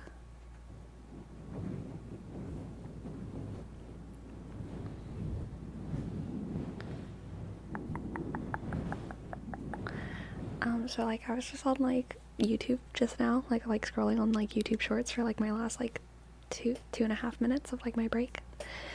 And I get, hilarious stuff on my feed.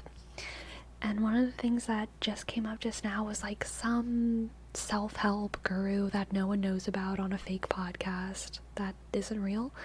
And he was like, this is how he started. He was like, if you're lost in the woods and you don't know where to go. And then he like went on to some like random whatever, irrelevant. But what I heard in my head, what I saw in my mind's eye was a vision sent by Baba Yaga herself. And what I heard was, if you're ever lost in the woods, alone, complete the prophecy. Find the bear. Find the bear. Complete the prophecy. You know what I'm saying?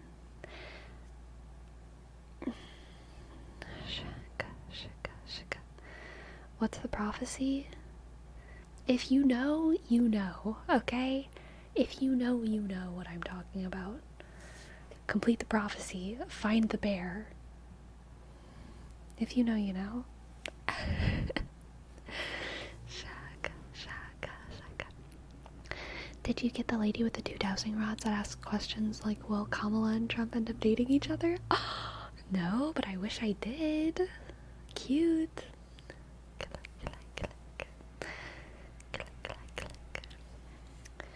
I think, if we oh wait, actually, I have a question. So I listened to that, hilarious interview. I'm not even going to talk about it. I don't want to talk about it specifically. I have a question about America. As an American, I've heard it proposed from a source I shan't disclose because I don't even feel like going into it. I've heard it disclosed. I've heard it not disclosed. I've heard it suggested. I've heard it suggested by some. And actually, I heard this before this person. I've heard it suggested that we should have like a government spending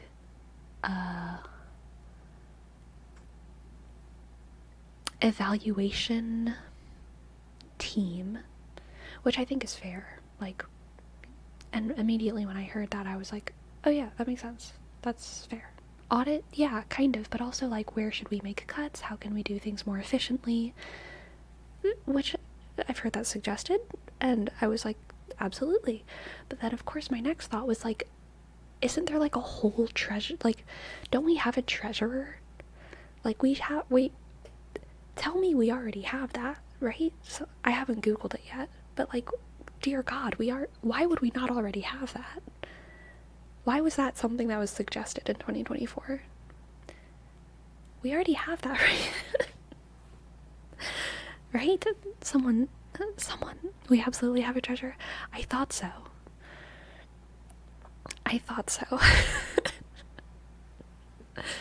Yes, a federal building. Okay, a lot of gold in it? Well, the problem isn't like money, but it's like the organization of the spending. You know? I feel like that's coming up with boiled water. I feel like that's coming up with boiled water in 2024. Yeah. Well, it's kind of complicated. Leave it to the government.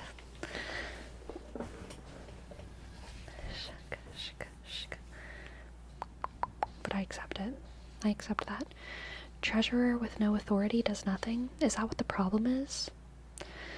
So I feel like the solution then would be to give the treasurer more authority rather than to make a new committee or to make a new blah blah blah. But I don't know. Who am I? Who am I to critique the government? Just a citizen. Just a wee citizen. It's all funny money. Everything is borrowed and speculative and alchemized in a dozen different ways. I love magic. The issue is that treasurers just make reports, but after that it's up to the authorities.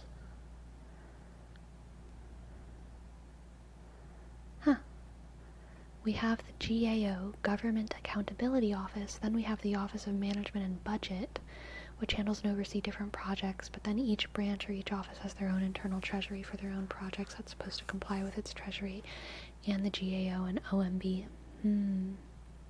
So, interesting, I have learned. I had this wild thought today, okay?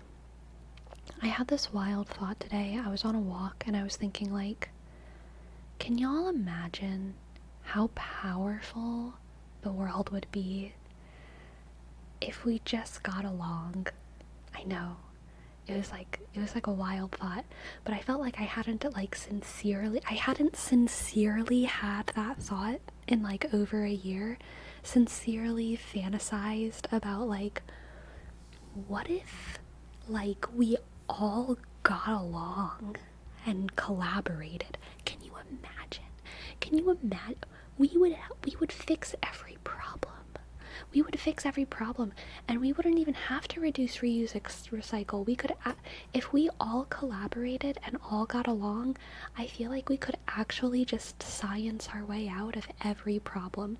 If scientists and researchers can collaborate across the world, the problem in the world is not a lack of passion and genius and like world-saving energy. It's that the people who have the passion and the genius and the world-saving energy don't have the connections and don't have the resources and have all this red tape and like, oh my god, can you imagine if we all just worked together? We would be living peacefully on like 3 planets, and one of them would be a gas giant, and we'd be fine. We would have AI inside of our AI. The singularity would be more like nada. Like everything would be next level.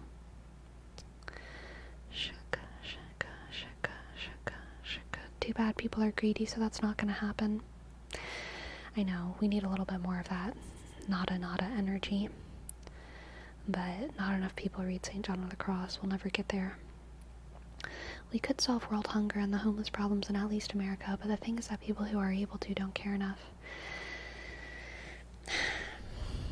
Maybe I have too much faith in humanity, but I really believe that the problem is not a lack of care. I just feel like it's a lack of something else. There's stuff.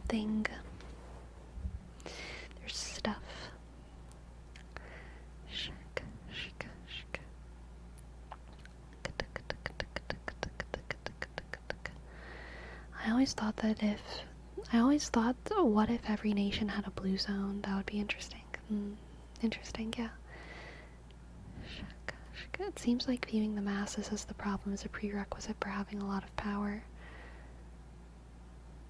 I don't think that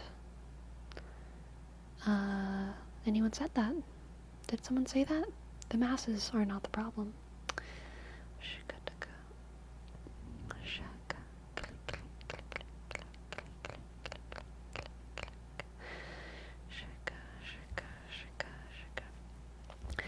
There's a significant lack of empathy. I don't know. I feel like if there's...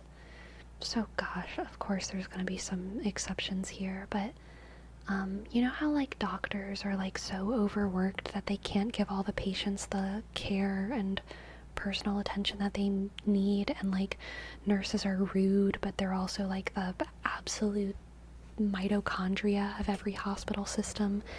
And med students have to work like 72-hour shifts, and they like don't have like breaks, and then they also like don't get paid. And so because of that, like medical care is like shit, except medical care is it's an industry of like incredibly kind, altruistic people who like want to make the world a better place. I feel like that's how it is sometimes with like governments and the lack of empathy that authorities or whoever has for people. I feel like it's a manifestation of like other problems. But to say that a human doesn't have empathy is like, whenever I hear, oh, there's an entire class of people who don't have empathy, what I hear is there's an entire class of people with a severe mental illness and they need help. Or I hear there's an entire class of people who are literally not human. Conspiracy? But I don't think the latter one is true. Because I think healthy humans just have empathy and care. And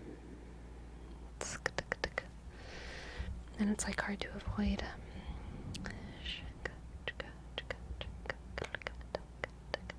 Systemic issues rather than personal ones. Right. Stalin, for example. I feel like Stalin would be one of these exceptions of like Stalin. There is no class of people that are Stalin, thank God. Stalin is the exception of like bad man. Sometimes just truly bad people definitely find their way into power, and it's terrifying. But I don't think that like there's an entire class of bad people in power.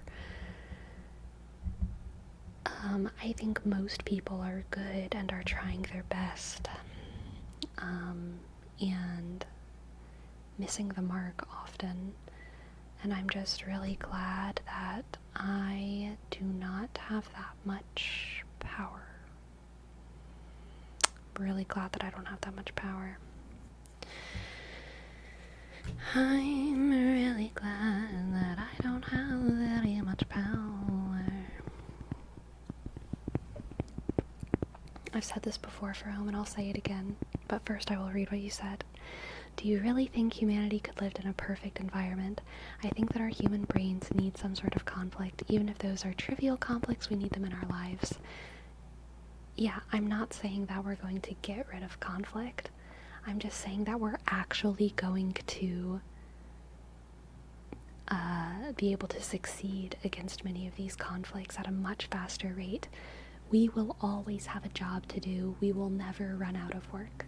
There is no universe where there is an entire universe to do stuff in. There is no universe where we run out of things to do. Conflict is going nowhere, no matter how good our conditions get.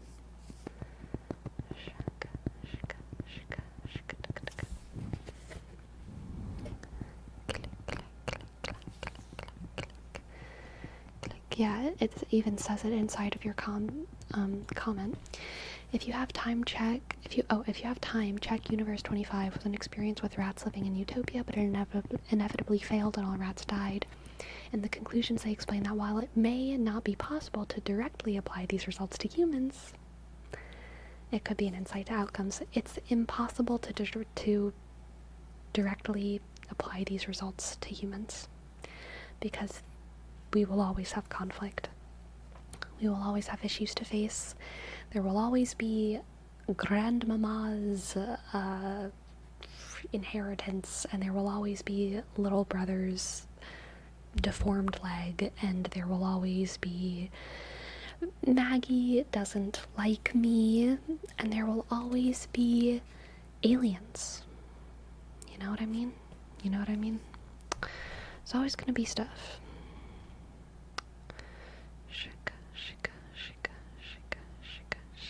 Hello, random moose brains. Welcome in, welcome in, welcome in. Welcome in, welcome in, welcome in. Sorry for the bonk. Mr. Rogers said, when I was a boy and I would see scary things in the news, my mother would say to me, look for the helpers. You will always find people who are helping. Yes, beautiful, beautiful. Very beautiful, very beautiful. Rodman, thank you so much for your tip. Thank you so much. Thank you so much. Rodman 3D, thank you so much for your $50. Could I have a reading? Absolutely, you can have a reading. Thank you, thank you, thank you, thank you, thank you very much. Thank you. Thank you very much, Rotman. Let's see what the cards have for Rotman. Excellent start. The 10 of Cups. The Chariot. The 10 of Cups, the Chariot, and the Queen of Swords. What a fantastic start. Okay, so this is you using a sort of emotional win to push you ahead socially, I think, in life, okay? So this could be you joining a community band, falling in love, something that already happened. So this isn't even like the big reveal of the reading. This is some kind of emotional win that happened recently when it comes to you and your relationships with someone else. It could be moving somewhere, connecting to a group or a person that you find really, really emotionally fulfilling is going to bring you opportunities to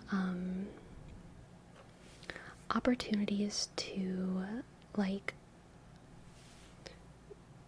take your social sphere kind of to the next level. All right, so the 10 of Cups here is like meeting, making contact with that group that you think could possibly be a new home to you. And what you're going to be able to do within that group or with the community of another person who you're connecting with is actually kind of climb the social ladder in a really fun and exciting and fulfilling way, and just like thrive within a community. This reading is about finding a community in which you can thrive. Next for you, we have the 4 of Wands, the 7 of Pentacles, and the 4 of Cups. Double fours. 4 of Cups and 4 of Wands. Shaka, and the 7 of Pentacles. Okay, whatever the root of this community is, Rotman, whether it's someone who's bringing you into their family, like a partner, or whether it's that, if it's a community band, I would say your instrument, or if it's a school, I would say it's, your studies. Whatever the seed is of this larger social group, this section is reminding you to stay focused on it. Because if you stay focused on that seed, the partner, the instrument, your studies, that will be your ticket to larger social success within that space, okay? So if you want to have that kind of larger social success in the community band, get really, really, really good at your trumpet, and don't take the focus off of that. Don't just go to parties all the time. Get better at trumpet, and that will help you socially kind of climb those ranks. And then, if it's that partner, focus on the partner and focusing on them, devoting yourself to that person. will help you to kind of find a lot of fulfillment and fun and joy in bonding with their family. You know,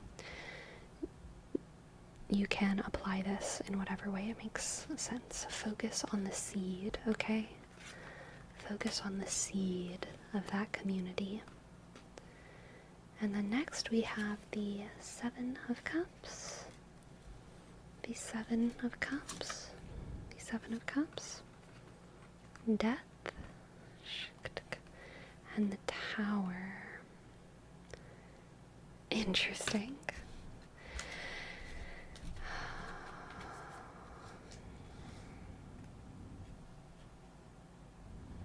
This is a warning.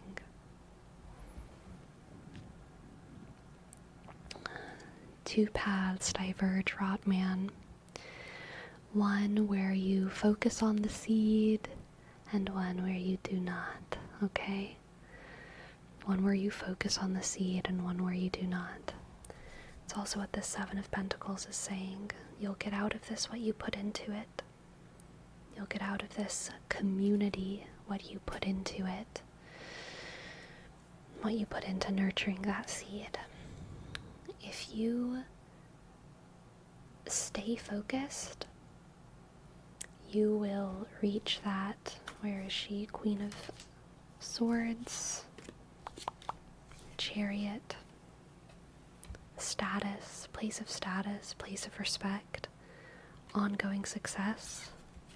If you don't focus on that seed, then that community is going to crumble away from you, okay? It's going to crumble away from you.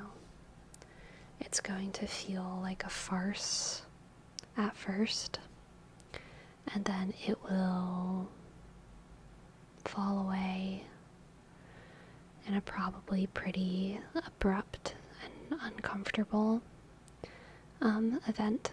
The Tower is definitely not a card of like a peaceful goodbye. It's a pretty rough goodbye. So focus on the seed. You get out of this what you put into it. You get out of this situation what you put into it. And let's see what the Cloud cards have for you. We have the watery.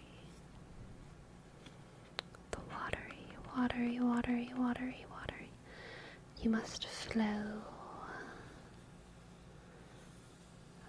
like water, okay?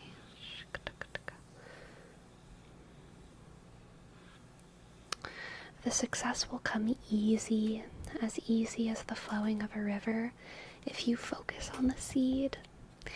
And this is specifically focusing on the seed rather than the social group, if that makes sense.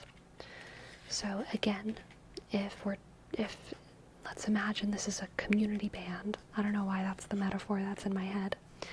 If it's a community band, the message here is like, you practice your instrument, you get good at your instrument, that will bring you success and social emotional fulfillment as you climb the ranks of that social ladder. People respect you, you have fun,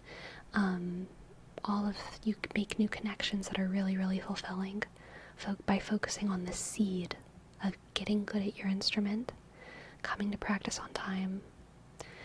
The success will come so easy if you do that. But just as easily as you can have that success, you can lose the success incredibly easily if instead of the seed, you focus on joining this community band and then just going to all the parties and missing some of the rehearsals but making it to the parties, and not practicing your instrument but having really good inside jokes with the guy right next to you, and like smoking during practice and like annoying everyone.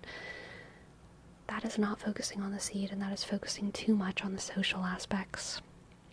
And then all of that kind of social potential is going to drift away. So you've got to stay focused on the seed, and that will bring you the social, emotional fulfillment. Okay, I want to get another card for you, just because I want to. I want to pull one from the Ethereal Orbs deck, and see if they can give us any messages, specific messages for Rataman. Rataman, Rataman, Rataman, Rataman, Rataman, Rataman, Rataman, Rataman, Rataman.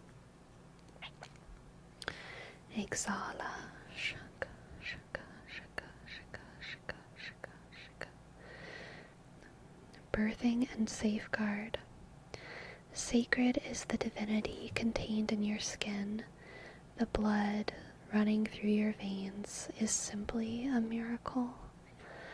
Ah, what a beautiful card. Man, I love this deck. Birthing and safeguard. Doesn't this feel like protecting the seed, focusing on the seed? Focusing on the seed here. Birthing and safeguard. Sacred is the divinity contained in your skin. The blood running through your veins is simply a miracle. Yes. Focus on the light and passion within yourself, and that will make people gravitate towards you. If you only focus on performing and living externally rather than paying attention to your internal, then other people will only pay attention to your external, and other people won't see your internal either, and they won't be interested.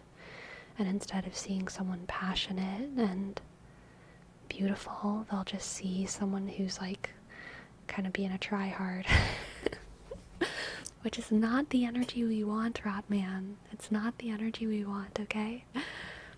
Focus on the seed. I believe in you. There is great, great potential for really big emotional fulfillment in your life. Thank you for letting me read for you. I hope that you enjoyed. I hope that it resonated, and thank you for your tip as well. Thank you very much. Thank you very much. Thank you. Thank you, thank you, thank you. Thank you, thank you, thank you, thank you. Also, Caleb, thank you for your sub. Caleb. K, shk, shk. L, click, U, shk. B, sk. 1, 9, shk. Thank you, thank you, thank you, thank you. Thank you, thank you, thank you, thank you, thank you. Thank you, thank you, thank you.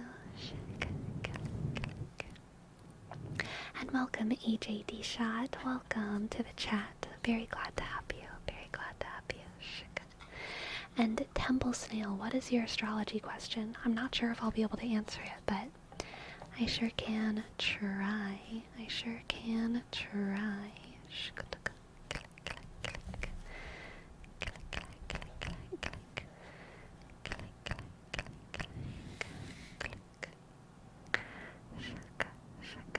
You're very welcome, Luigi Prime. Welcome to the chat. I'm glad that you've been enjoying the vibes. The vibes, the vibes, the vibes. And you're welcome, Rodman. You're welcome. How do you feel about finding insight in other people's tarot readings? It's totally fine. Totally fine. I find insight in people's tarot readings. Other people find insight in everyone's tarot readings. It's an act of empathy. I don't think it's any different from finding insight in a book that you're reading, or finding insight in something that someone says who's of a religion you don't believe in. You know, there's plenty of wisdom to find from Buddhist monks, from what do you call someone who's like a high-ranking Islamic person? I don't even know. There's wisdom to be found, right? Whenever people talk about the stuff that they're into. Imam? Yeah. Thank you. Thank you, Nereus. Thank you, Remedy. Thank you, Luigi.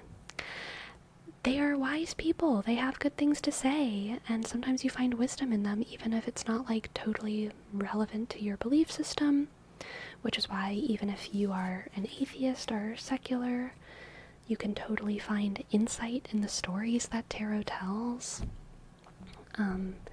And again, you can find insight in mythology, you can find insight in reading fiction books, and that's okay.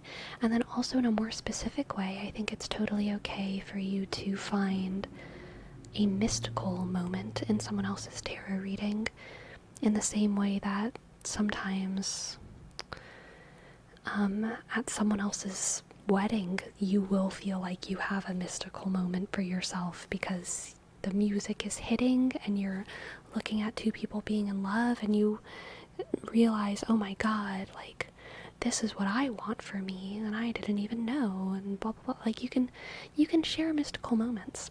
Sharing mystical moments is normal and healthy and good. Yeah.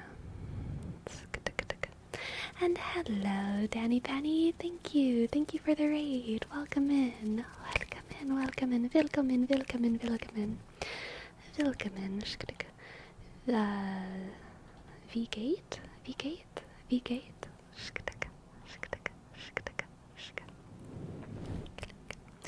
I find random tarot readings more inspiring than self-help. It feels less mass appeal oriented.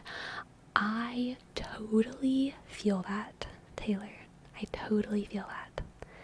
I oftentimes feel the same. And I think it's the same as, like, yeah, reading a book. It's like, even if I'm reading a chapter about a character I don't relate to, I can find so much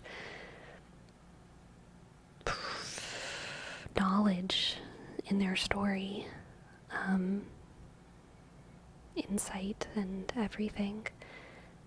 I think it's great. I'm fine, thank you, but very tired now. My day was very long and so hot. Yes. Yes. It's hot here as well, but I hope it cools down for you over there and that you get some good rest. Androbar, thank you for your tip. Thank you for your tip. I would love to give you a reading.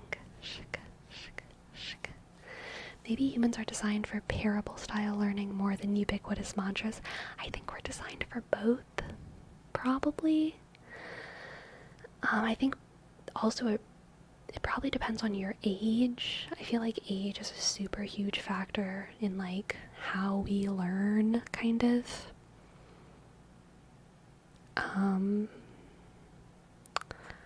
But yeah, I mean, I think we're definitely designed for parable style learning.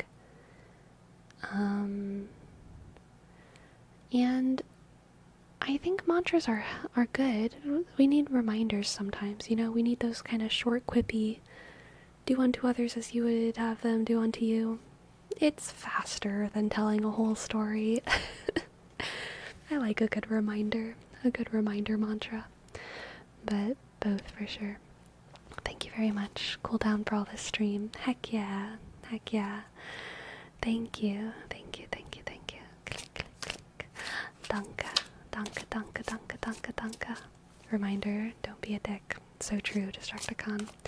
Alright, let's see what the cards have for Androbar. Androbar, Androbar, Androbar. Sick. Androbar, Androbar. Sick. We have the Two of Pentacles, click, the Ten of Wands, click, click, click, click, and the Three of Swords. Chrissy! Hello, welcome raiders, welcome raiders, welcome raiders, hello. Hello, hello, welcome, welcome. So glad to have you all here. Welcome in, welcome in. My name is Sleepy and I make ASMR on Twitch and on YouTube. And I'm so glad to have you. How was y'all's stream? How was y'all's stream over there? Welcome in, Chrissy. We are doing a quick tarot reading for Androbar, so I'm also going to continue on with that. 2 of Pentacles, 10 of Wands,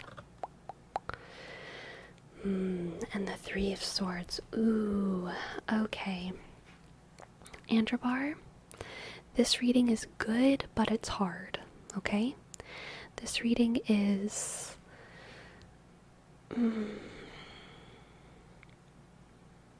having to stop a project because you have to prioritize, okay? You've got to prioritize, and you can't do it all anymore. And the stopping of this project might mean the ending of its potential. Unfortunately, there's some projects that you can't put on hold. You have to either do them or not. And this is going to be one where you, I think, have to not do it. You know? OMG, what did I break? Nothing yet, but I think you've got to. You might need a crack an egg, if you know what I'm saying. Basically, you have a lot on your plate here, alright? And you need to have the knowledge of yourself to put down a project, to cancel something, even though it's hard, alright? Even though it's going to hurt your feelings, even though it's going to kind of kill the project. It kind of feels like that thing that you hear whenever you're writing. In writing school, you always hear, like, kill your babies. You have to kill your babies. I've heard kill your darlings as well before. That sounds a little bit nicer than kill your babies, but kill your babies is what I was taught.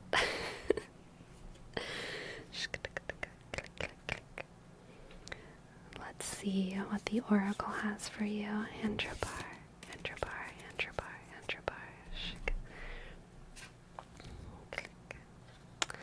The arrow, focus. Yeah. I think you will greatly benefit from having a little bit more focus, okay? You will greatly benefit from having a little bit more focus, direction, focus, and direction. Kill your babies is what I was taught as a sentence. It's so true. It is a sentence. Thank you, GB Man. Thank you. And Androbar, I hope that you enjoyed your reading. I hope that it resonated. And thank you for your tip. Thank you very much. Thank you very much. Click. Click, clack. Click, clack, click, clack, click, clack, click. Click, clack, click, clack, click, clack, click. Click, clack, click, clack, click, clack. You know how they say, like, rules... You know how they say, like, rules are meant to be broken? Kind of feel like babies are meant to be broken. You know what I'm saying?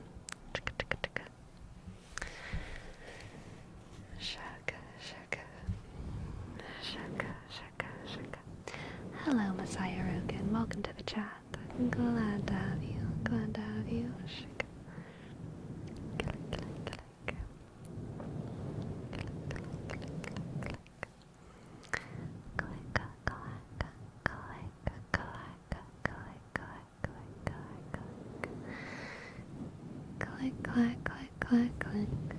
Metaphorical babies, okay? Metaphorical babies in Minecraft. Metaphorical darlings, even. Metaphorical whatevers, you know? Never real ones. We would never.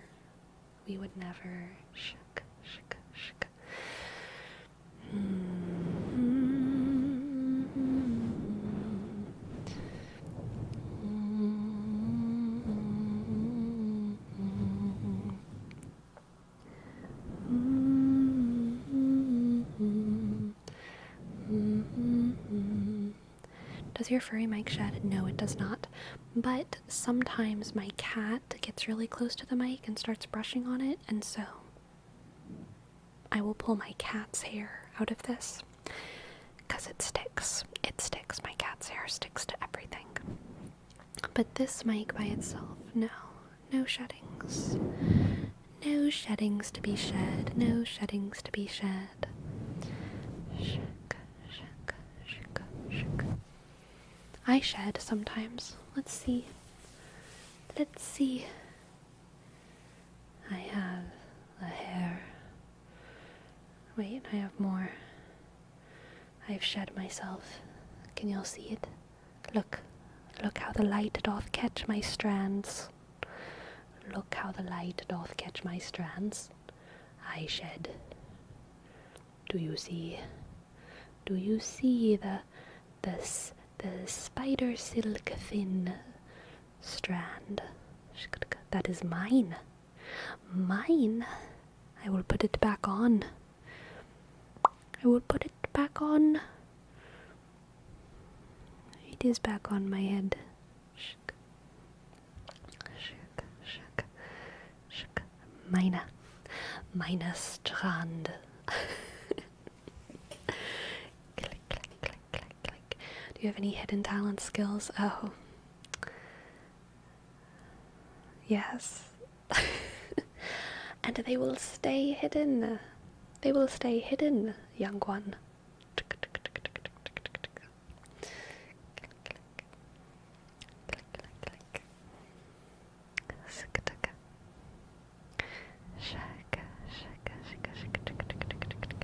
How many cups can you stack and how fast? 1,000,000.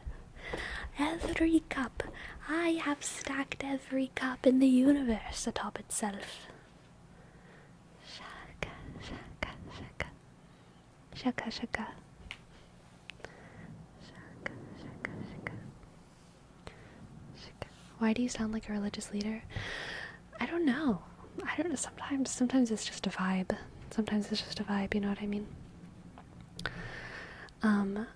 Man, I will never forget one of my acting teachers. So this was for class, an acting class. And it's important to note that this was not for the actual performing the musical Les Mis. This was a class where we were all just like singing different songs. One of my classmates was singing Stars from Les Mis, which is a song sung by Javert. And in the musical, it has this like very specific context where Javert is basically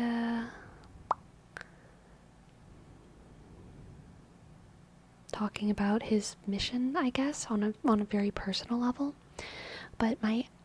And this guy was acting it out, and it was fine, but it wasn't very interesting. But my acting teacher told him to do it, to speak it as a monologue, and instead of speaking it as Javert, to speak it as a pastor, as a like fire and brimstone southern pastor. Speak Stars, the song, as a fire and brimstone pastor. And it was one of the best monologues I've ever seen in my life. It sticks in my head to this day. This actor who was very mid all of a sudden became a star. Like, it was so good, and the monologue worked so well that way. And man, it was great. It was great. Can you recreate it? No, I don't remember that song. Definitely not. I'm like, I don't know this song very well, but I can look up the lyrics and see. I'll just read it. I'm not gonna act it, okay? I'll just read it to give you all the context. There, out in the darkness, a fugitive running, fallen from God, fallen from grace. God be my witness, I never shall yield till we come face to face, till we come face to face. He knows his way in the dark. Mine is the way of the Lord. Those who follow the path of the righteous shall have their reward. And if they fall as Lucifer fell, the flame, the sword, stars in your multitudes, scarce to be counted, filling the darkness with order and light, You are the sentinels, silent and sure, keeping watch in the night, keeping watch in the night. You know your place in the sky, you hold your course and your aim, and each in your season returns and returns and is always the same. And if you fall as Lucifer fell, you fall in flames. That was it, okay? That was the... So in the musical, Javert is talking about the stars, okay? He's talking about the stars, just talking to the stars, and he's talking about hunting down a specific person.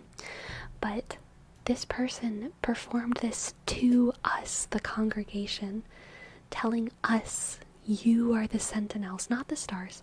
You are the sentinels, silent and sure, keeping watch in the night, keeping watch in the night. You know your place in the sky, you hold your course and your aim, and each in your season returns and returns and is always the same. And if you fall as Lucifer fell, you fall in flames.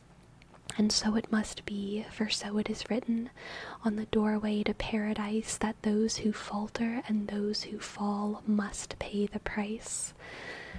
Oh God, it was so good. It was so good. I'm getting shivers right now remembering it. Because obviously, again, in the musical, he's talking about himself. Even in this line, those who falter and those who fall must pay the price. Javert is talking about himself. He's judging himself, and he's like, I don't want to have to pay the price to being evil, blah, blah, blah, blah. He's like having this whole moral quandary moment. But seeing it done as a, what's it called? Not a homily. What's the Protestant version of a homily? A preacher thing was, super cool. Sermon. That's what I wanted. Sermon. Seeing it done as a sermon was awesome. It was so cool. So cool. Yes, the Book of Sean. Thank you. Thank you. Sermon. It's amazing how just with a little bit of help and direction someone can go from a mid-monologue to a memorable one. Yeah. I'm still getting shivers thinking about this guy's performance. Calm down, body. What a mystery of evolution, why we get artistic shivers. Frisson, I believe it's called. Frisson.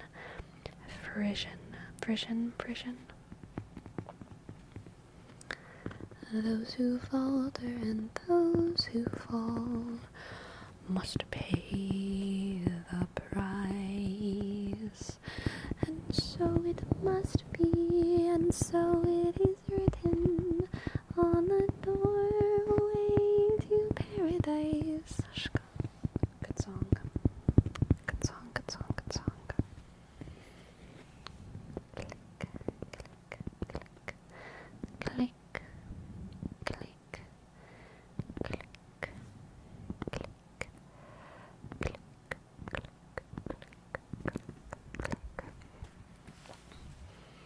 Do you like... I don't know what that is. Nor do I know how to say it. Tea warm and steamy. I don't know what it is. Any other lyrics that you think just being read different could sound as memorable?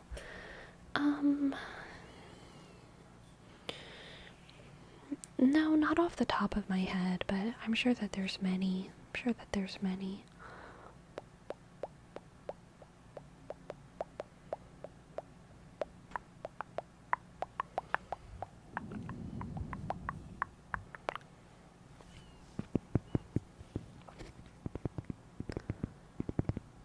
Hello, int x7. Hello.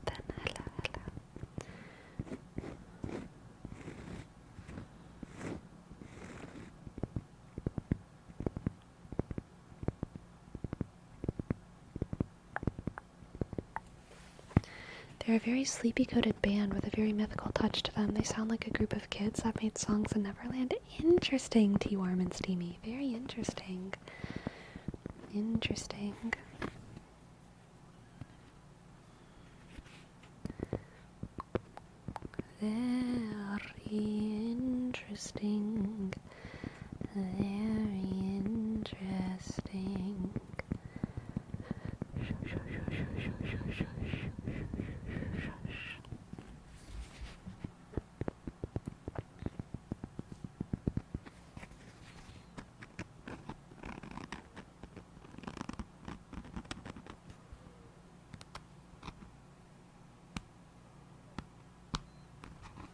I think a lot of religious songs, to answer your question, can sound a little bit seppuku if you don't understand the context of salvation. I don't know if that's really the same answer that you're looking for, but there's a lot of church songs that, like, if you don't understand the church context, to me sound pretty, like, super sad. But with the context of salvation, they're only, like, medium sad. You know? Only medium sad. What happened with the human customization thing? We're still working on it. We haven't worked on it since that first night, but we'll get back to it. Okay? It's not human customization, human categorization, but yes.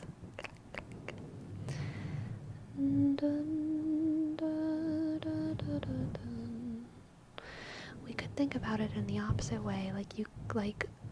You think if one of those songs were to be used as lyrics for a metal song, could be spooking people? Yeah, probably. I think any song turned into a metal song could probably be a little bit spooky. I think a lot of songs turned into Gregorian chants could also be spooky, but that's different from changing the meaning of it. Howdy, I have a largely undesirable job, and your Girl with No Boundaries series helped me get through my days yesterday and today. Thank you. You're so very welcome, Corrupt Leviathan. I am honored to be of service, okay? Thank you. I hope your shifts feel chill in the coming week or so.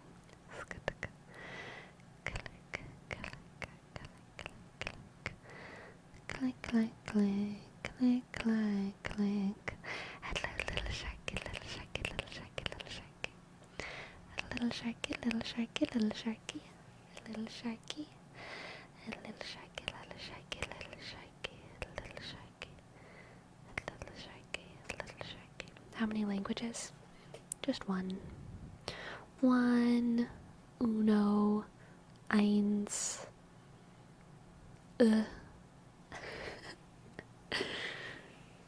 One.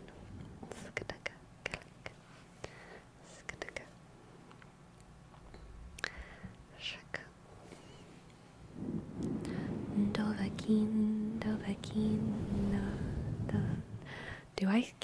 Can I still speak Dova? Dovahkiin, Nalaksin Losvarin, Wadain Vogul, Marvara Gastval, Akvinorok Palgran, Vodnos Honzin Drosan, Dovahkiin, Fahin, Kogan Mudral. Yes, I can.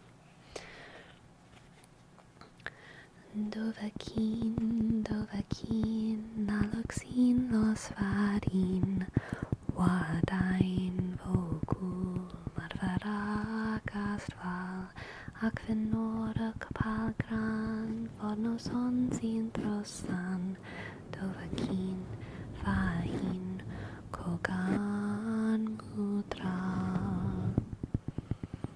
And of course, the version that I prefer. Dovahkiin. I want to start higher though. Dovahkiin, Nalaksin Losvarin, Wadain Vogul, Marvara Gastval, Akvinorok Palgran, Vodnos Honzin Drosan, Dovahkiin, Fahin, Ko Mudra. Dovahkiin, Nalaksin Losvarin, Wadain Vogul, Marvara Gastval, Akvinorok Palgran, Vodnos Honzin Drosan, Dovahkiin, Fahin, Ko mudra. Dovahkiin, alaksin, nosvarin, var ein vågor när färagast var. Och kvinnor och palbrand fått någon sin drossan.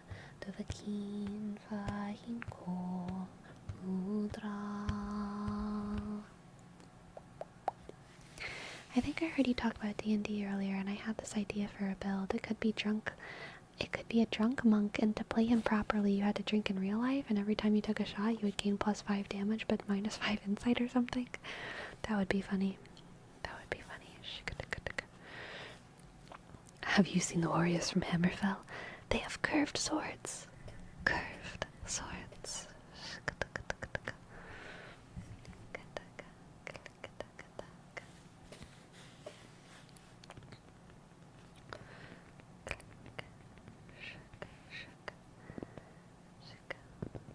Have you made any more soap dolls? I did not make those soap dolls. They were a gift. I am not practiced in the art of soap doll making.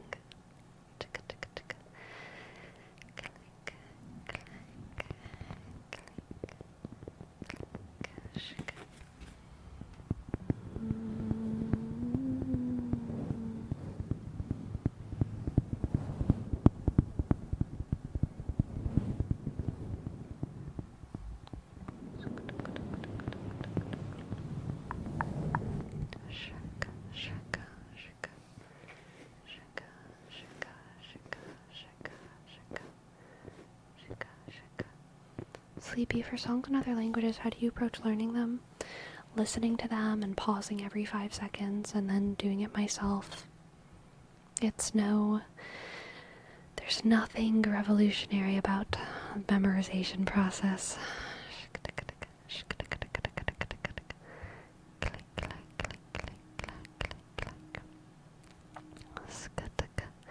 I'm so used to YouTube Premium for ASMR, the Twitch ad jump scared me. Oh gosh, that's fair. I'm sorry. Anime openings did train us for this. Absolutely. Dango, dango, dango, dango, dango, dango, daikazoku. That one's pretty easy to memorize though. Yanchana.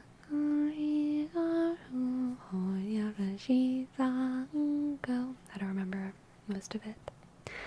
Shika, shika, shika, shika, shika. Click. Pyrosocial, thank you.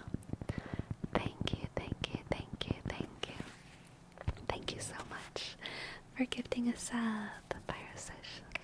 P, shika, Y, shika, R, click. O, S, O, shk, C, I, dot, A, shk, L. I'm trying to remember the memories of Mother, but I can't think of it right now. I can't think of the lyrics.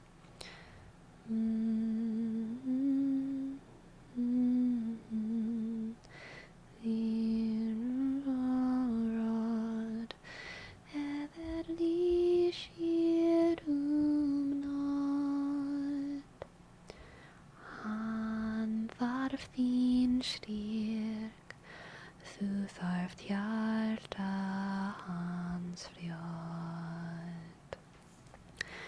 Líð nú pagleimt, ekkert fjeda moonlight.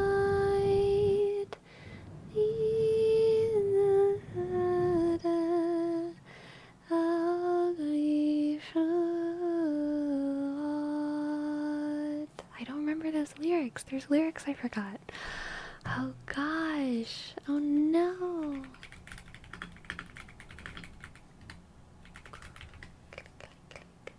Feel me late. Feel. No, that's not the one that I learned. I learned Feel me need rod. Feel me need rod. Every not handlar fint steg ut av fjärdans fjärd.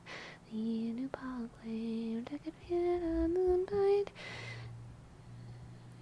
Feel me need och feel me need.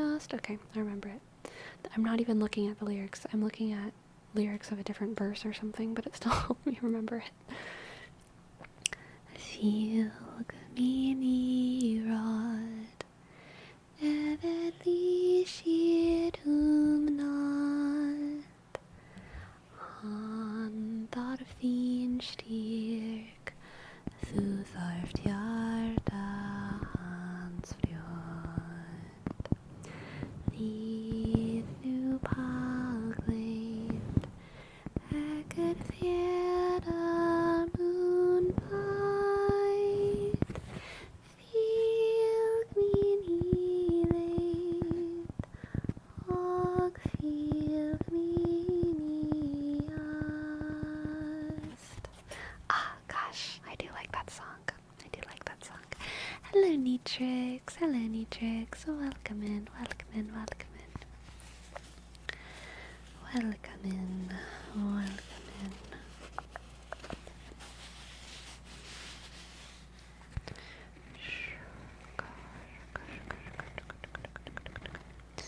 Do you have any singing videos? I do. If you look at my YouTube channel main page and scroll a little bit, there should be a playlist.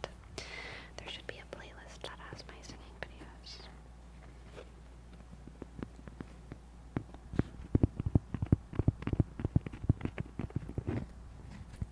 What about making a command for the singing video playlist? I am not against this.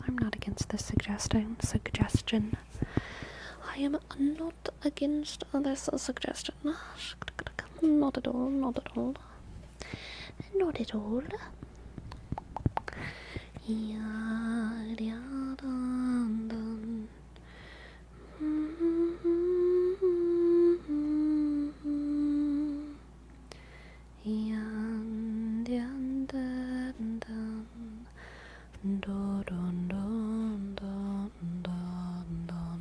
Oh my gosh, whenever I got my hair cut, the hairdresser was actually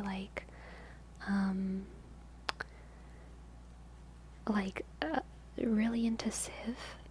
Civ, they were like a Civ, I think they were playing Civ 6 or something, and they were super into it and they wouldn't stop talking about it. And I was just listening. I didn't really talk to, I talked to them a little bit, but not about that. But it made me remember, I hadn't thought of Baba Yetu in so long. I don't even know if that's from Civ 4 or 5. I think it's 4, right? Baba Yetu Yetu Liye Binguni Yetu Yetu Amina Baba Yetu Yetu Liye Mjina La Koele Takuswe. I love that one. That one's so good. Baba Yetu Yetu Liye Binguni Yetu Yetu Amina Baba Yetu Yetu Liye Mjina La Koele Takuswe. Baba Yetu Yetu Liye Binguni Yetu Yetu Amina Baba Yetu Yetu Liye Mjina La Koele Takuswe. Dun dun dun dun dun dun dun dun dun dun dun dun dun dun dun. Dun dun, but dun dun, but da da da da da da dun dun, da da dun, da dun da dun, da dun dun da da dun dun dun. Baba Yetu Yetu Liye, Nala Koele Takuswe. Sing Baba Yetu senior year in high school. Nice. Baba Yetu Yetu Liye Binguni Yetu Yetu Amina Baba Yetu Yetu Liye Mjina La Koele Takuswe. It just goes so freaking hard.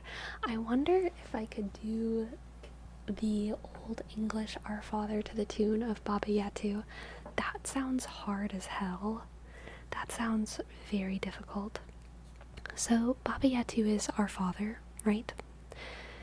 Our Father who art in heaven. Baba Yetu Yetu Liye Gina. Yeah. Baba Yetu Yetu Liye Gina. Baba Yetu Yetu Liye Gina. I just messed it up. Whatever. Baba Yetu Yetu Liye Binguni. Yetu Yetu Amina. Baba Yetu Yetu Liye Gina. The Old English Our Father. I don't know if I could do it to that tune. Thu Ure Father. They ert on heavenum sydin name je helgad. Je kommer fin riche, sydin vila swa on heavenum, swa on erdon. Sula us tu deg urna deg on lichen laf. En verjeves ures gildas, swa way verjevat dam de vitus gildas. An nei lad duna us on kosnunga aka lyses fremifela. See it swa. I don't think I would need to work on that. Thu Ude Father, they erd on heavenum, sydin name je helgad. Je kume fin riche, sydin vila swa on heavenum, swa on erdon. Sulu is todeg orna deg hom lichen lath en forgiva sura gildas. Swa way forgiva dam de vitus gildas. Anne lad buna us on kosnunga ak alises fremifela. See it swa, see it swa, which, Gaylord, quite the opposite. Is that Latin? It's Old English. You might recognize some Latin words. Dequam licen la, I believe, is from Latin, and kosnunga is an artifact from Latin, but most of it is it's all Old English, but Old English is a mix of German and Latin, basically, and Anglo-Saxon. So there's some remnants of all three of those.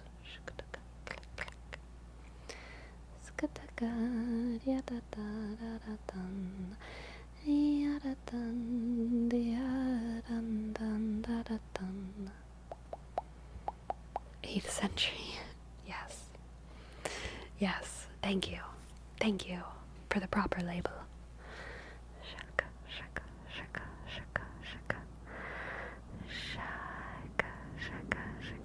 Ancient code language, one could say.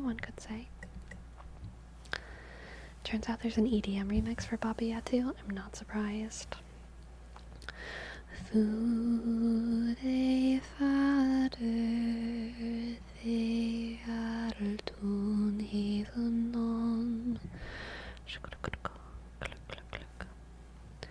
Old English was German, New English is French. Interesting.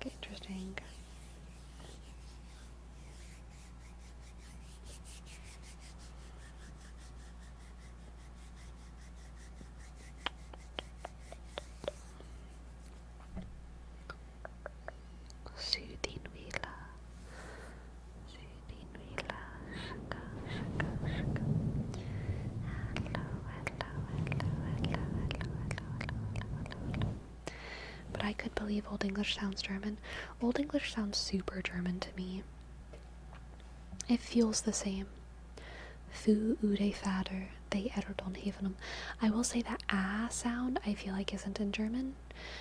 German to me sounds like French with a British accent. Sometimes English with a British accent, but different words. And the sound isn't really in British English as much either. It is in some, depending on your dialect, but it's all throughout Old English. Thu Ude Fader, and it's the ash sound, the ash character. German sounds British, French. It does, because German, they kind of treat their R's and their general vowels in the same way as like British people, but They have like the French like kind of R and like some more of those like like the CHs are like you know, but they have, you know, what's a good example? Like Gern geschehen. Gern geschehen is like you're welcome, right? And if you look at how it's spelled, Gern, if I were speaking in an American accent, I would say Gern geschehen, but it's British, so it's like Gern. They kind of go over, they treat that R like a British person, and they do that with most of their R's. German R's are British R's. So gern geschehen, gern geschehen, gern geschehen. But it's like a little bit deeper back in the throat because it's a little bit French. Gern geschehen, gern geschehen. What's another word? I can't think of any German words right now, but I feel like it's French with a British accent. Germans pronounce every letter. Untrue, okay? They pronounce R's like British people, which is to say they sometimes pretend like they're not there. Have you thought about making a video speaking Old English? I actually have, but no one has seen it. No one at all has seen it. I wonder if I could even find it. Let me see. It's deep within the depths of my channel, and it's not labeled as Old English, I don't think. Let's see. Way down,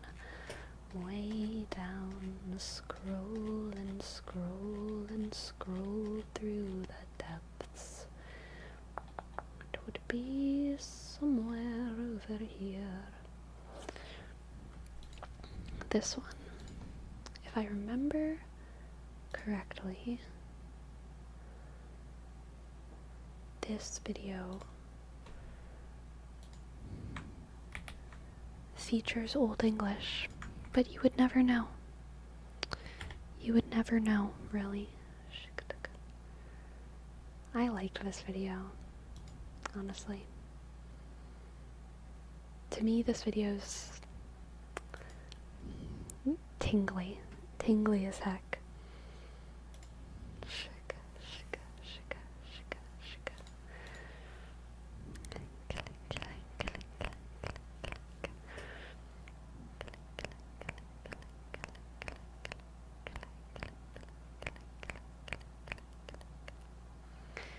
Sleepy umbrella in German could be an example. Regenschirm. Yeah, very French. Regenschirm. So French sounding, come on. Regenschirm.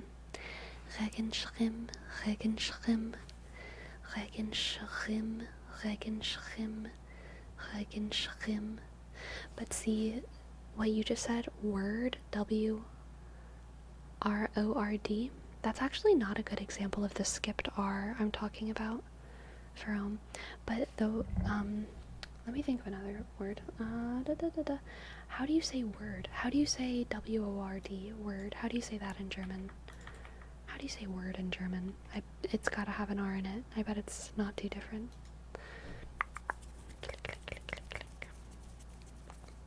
Wörter. That's a great example. Or Wörter. Say that in an American accent. Wart. Maybe warta, if you want to say the E. Wart. Say that with the German W, the, and then all of the vowels in there are British. Wörter. It's British, a British treatment of the R. Wörter. Right? Those R's are like British. It's the same R as in like gern geschehen, or other. I'm so blanking on every German word right now that has an R in it. But yeah, I feel like I can see a German is British speaking French while choking. Yeah. Botswitz. Yeah. That's another good one. Destructicon. I don't know what it means. Botswitz.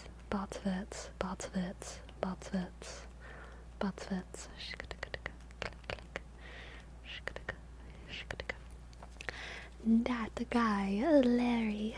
Welcome in. Hello. Welcome in. Glad to have you. Welcome in. D. Shk. A. Click. T. G. Shk. U. Click. Y. Click. L. Click. Por. R. Shk.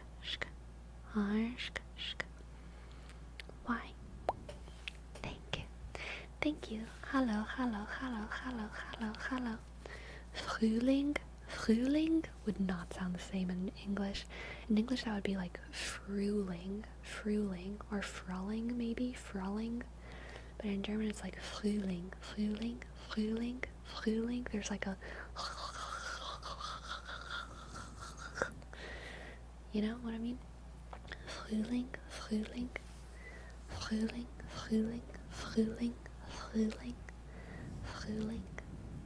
You have to like throw up a little bit of your food, you know? Yeah, the guttural R.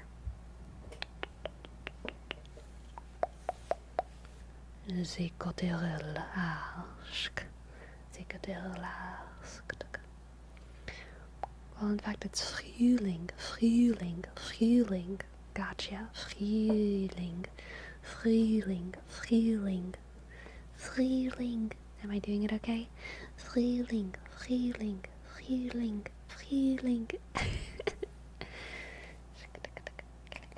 When I was in Oktoberfest 5 years ago, the only thing I knew how to say was more beer and more chicken. Very good. Very good. Very good.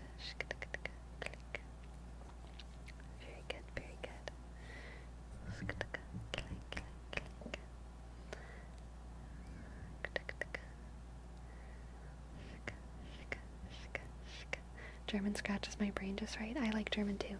Y'all want to do some old English reading? I want to do some old English reading. I'm gonna be right back. I'm gonna get one of my old English bookie books.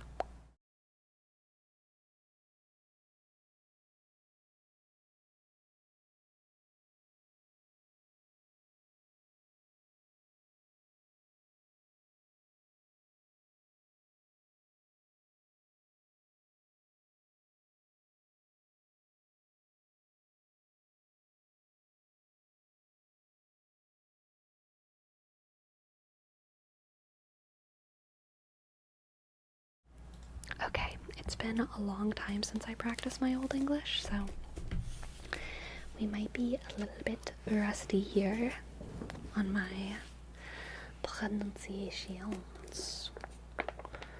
Let's see. Let's choose a passage.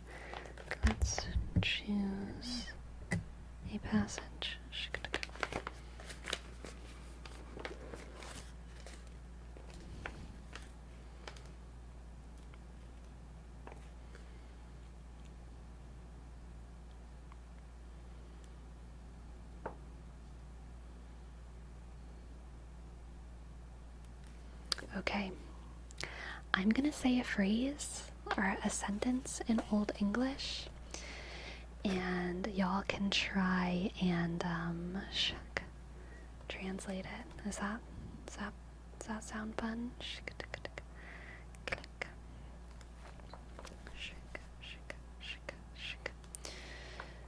Nu jou es jerimed, jat ricene to us, human to yute.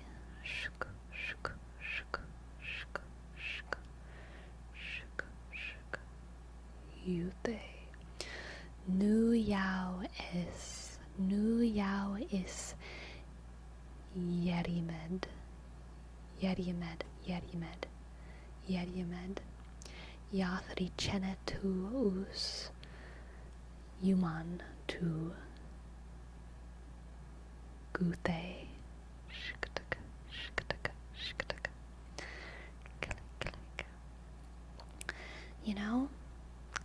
K-Tup, I think you were just being silly and talking about yourself, but that's actually not a bad translation. Let me put my armor on for battle, or let me put my armor on for this. The sentence is, now the way is open to you. Nu Yao is Yediamed. Nu Yao is Yediamed. Now the way is open to you. Go quickly to us, men to battle. Gath Richena to us. I guess Richena is quickly, to us. Yuman to Yuthe. Yuthe is battle.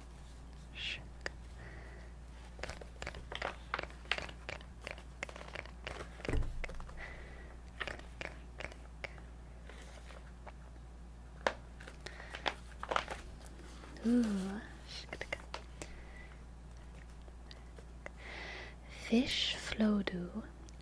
Fish flodu, a hof on Ferjenberg, Warth, Gasrich, Grorn, Fair he on Greud, Giswam, Hronas ban,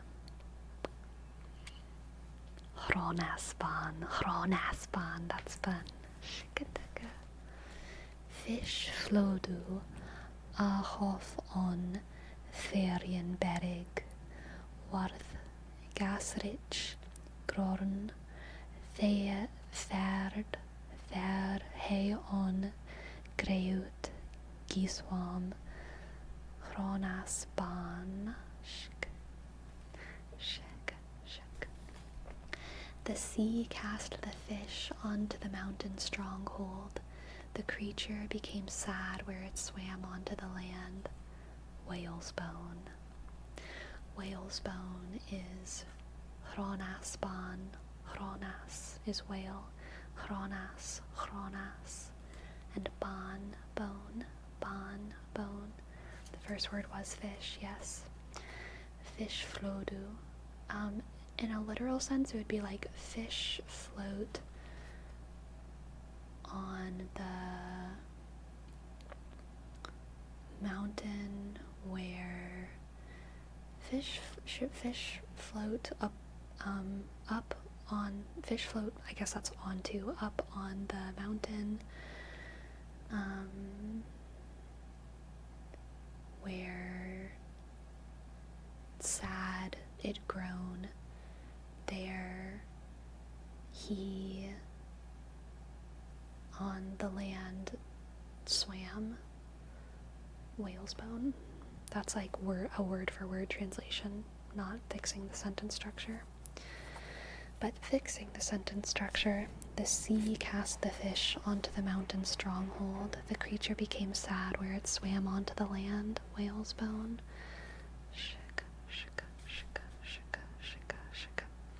I don't want to type it because I can't do Thorn and Edth quickly.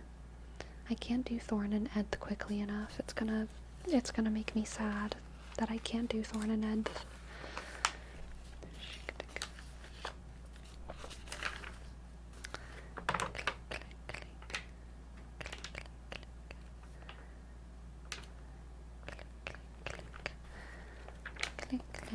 Click. Let's do a longer passage. Let's see if I can find, ooh, yeah, some good long passages, just for the nice sound, okay? Just for the nice sound. Can you read Middle English? Almost everyone can read Middle English. It's basic. It's very similar. Pronunciation rules are the same as modern English for the most part, so, yes. And you can too. You don't need to take a language class to learn Middle English. You just need confidence. Confidence and a little practice.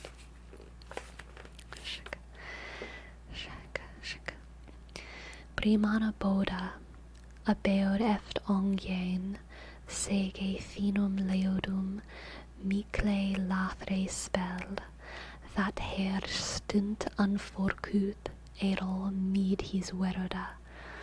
Fe wila Yaelyan Ethel Thisna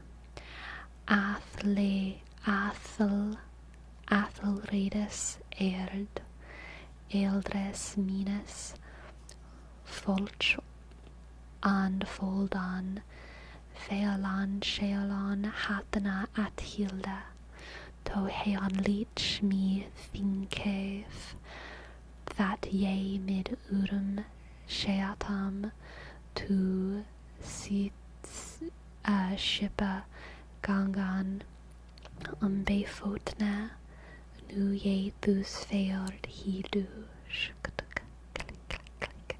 Thank you, Destructicon. Thank you for your tip. Thank you, thank you, thank you. Yes, okay.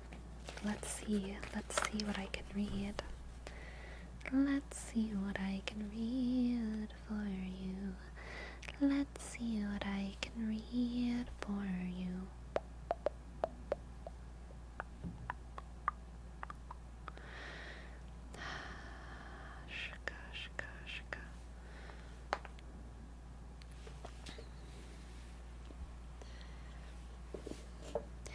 Merry It Is While Summer Last is a Middle English song from the first half of the 13th century.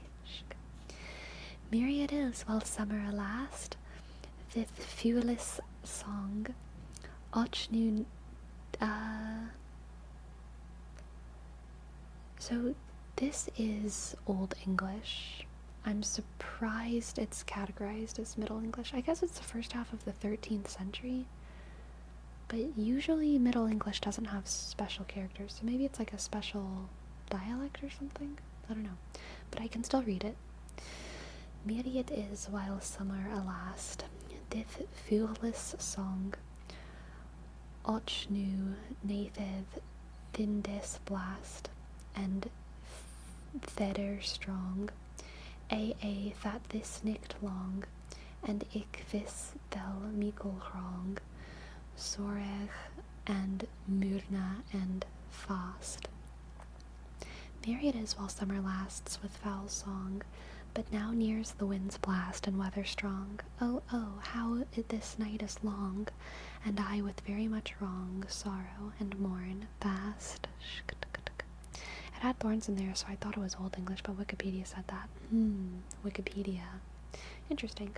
I believe it. I mean, if it says it's first half of the 13th century, that's very early Middle English, so I accept it, but Myrna, you like that one? Myrna? Yeah.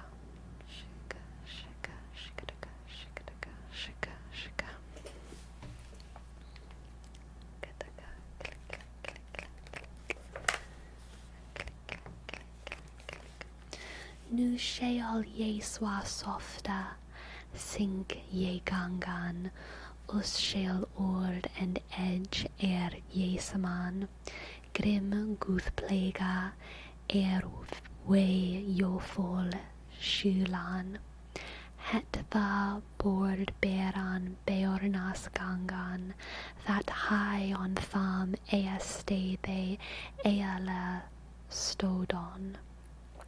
Ne mite therefore watere, wheror tu tham odrum, there come flowenda flowed after Eban, Lucon lagus dreamas, to lang hit him fute, Juana he to yarere, goddess Beron.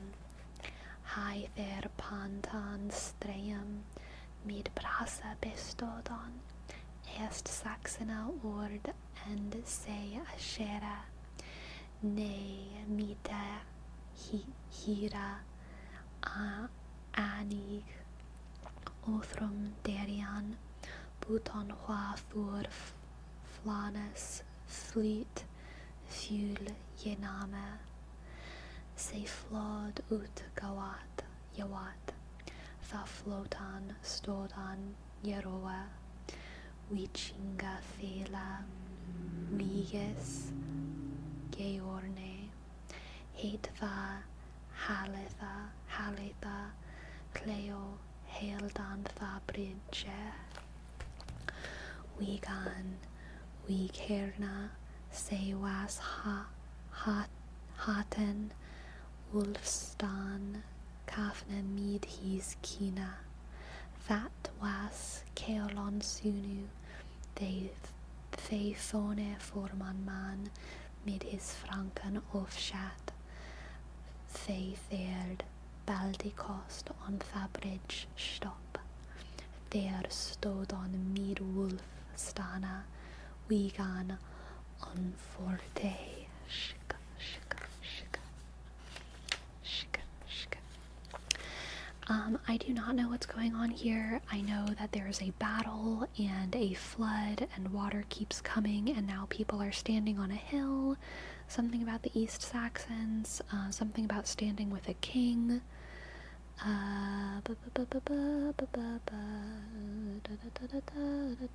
They're on a bridge. So they're up somewhere high during a flood. And they're battling, and there's kings involved. Yeah. Alfere and Maccus. Those are two names. Alfere and Maccus. Alfere and Maccus. Modie Twagen. That's like something both of them. Twagen is like two. Twagen both. I don't know what Modige is though. Alfere and Maccus, Modige Twagen, van Noldan at van Forda, Fleam Jewirkan. Ak, he fastlicha, with the fiend weredon. They're doing something fast with the fiend weredon? Fiend? I don't know what that is. Fiend?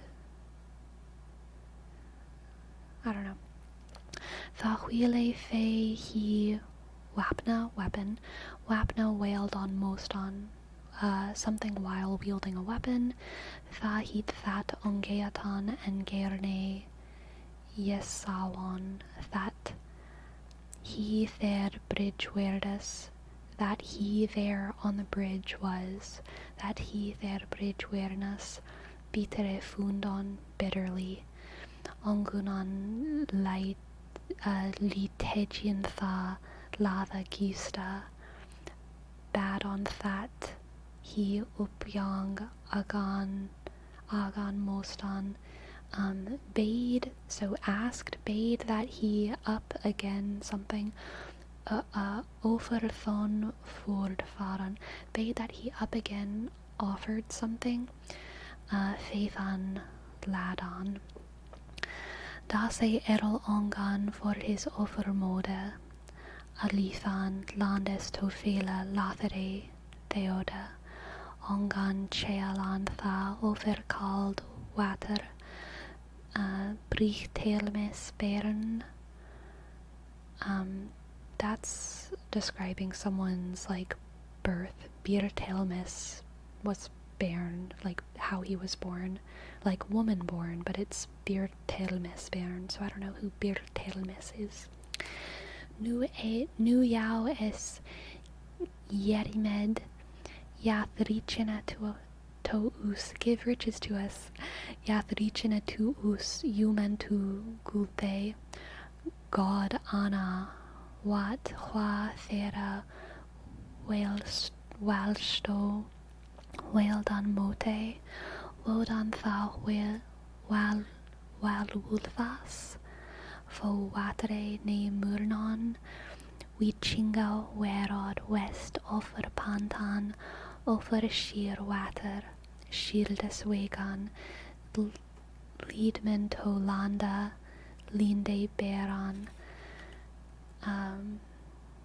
Wichinga werad west. We offer panton, another proper noun. We offer something. Offer water. We have shields. Maybe we'll lead you to land or something like that. Ver ongeon gramum. Ver we will something. Yararo stodan. Ver standing.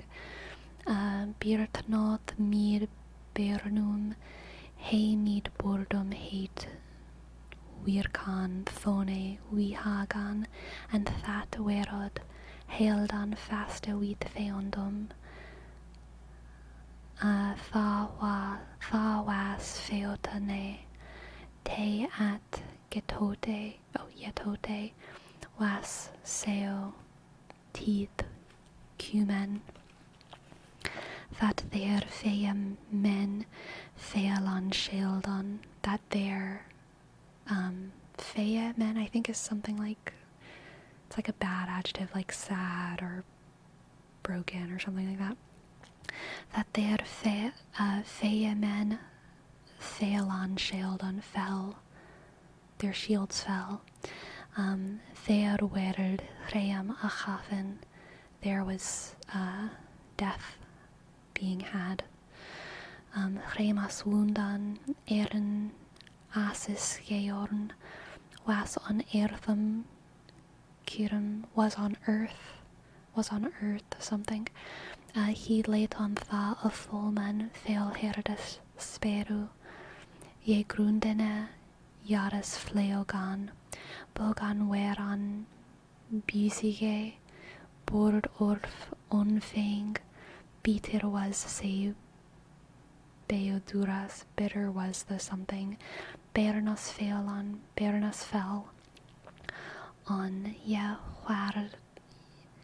Yahwadre hand Jesus lagon, wound werth hufmer, wal raste Yecheas, Byrthnodes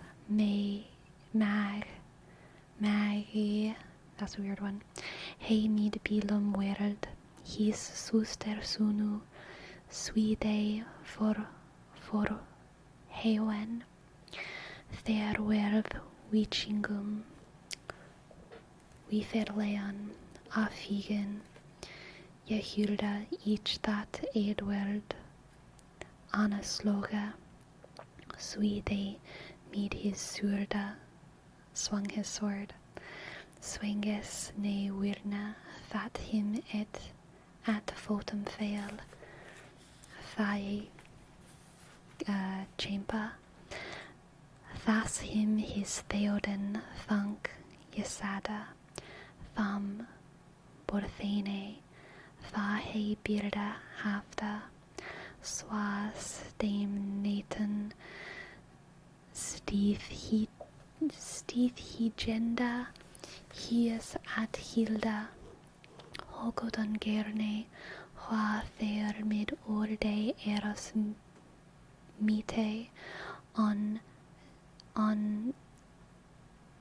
fagon men ver jewinan, wigan mid wathnum, wal fealon erthon, stodon stadfasta, stita he birthnod, bad that hisa jewilch, hogode, to wige, fe undenon wolde, dom je featon, wod tha wiges herd, wapen upahof bord to je berge, and wheat das bernes stop, erde swa onrad, erde left him on red.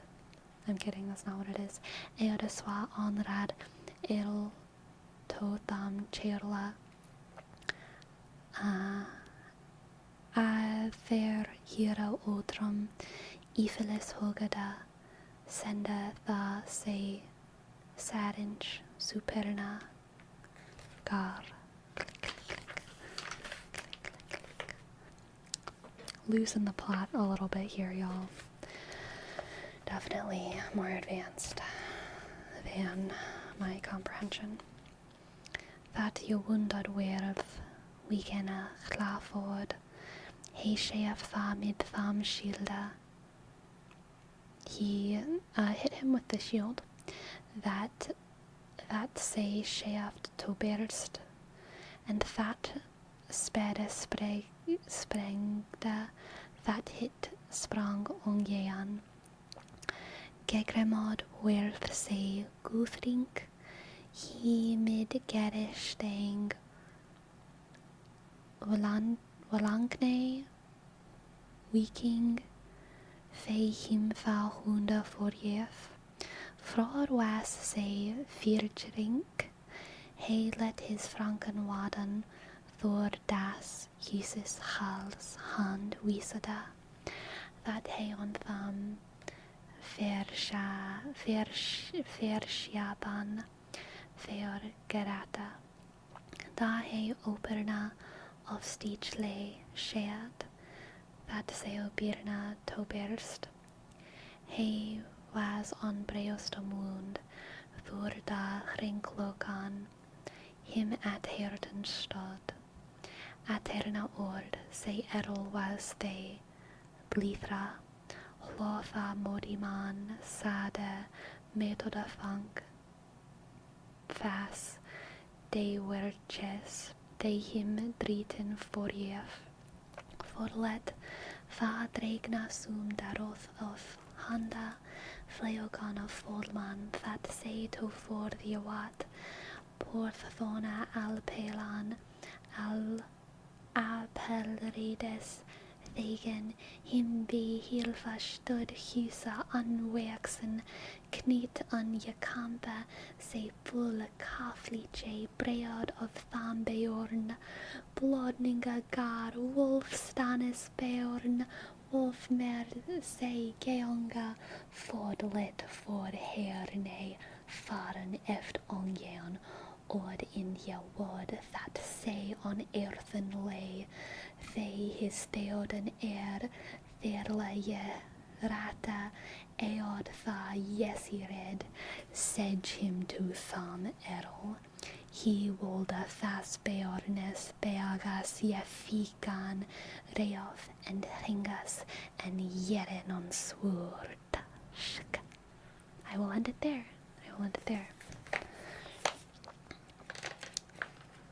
Do you know what happened? Do you know what happened? I don't.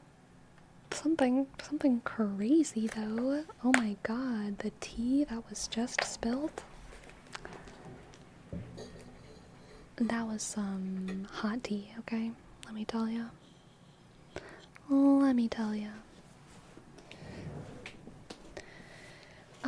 You're probably right, Jerome. Something about a shield. There was definitely shields mentioned. At the end, there was like a title list. There was definitely some falling on swords, falling on shields, being born of people. The vast majority of Anglo-Saxon poetry is talking about battle. Like a solid, 85% is either an actual record of a battle that happened, or like a poetification of like a battle that happened, or a legend or a myth. And then when it comes to prose, there's a lot more religious writing for sure, but the vast majority of poetry is about battle. They love to make stories of their warriors. It's true. They also just really did fight a lot. It was kind of like most of what they did was fight and struggle. It was a rough time to be alive. Rough time. Click, click, click, click, click, click, click. How much longer will you be alive?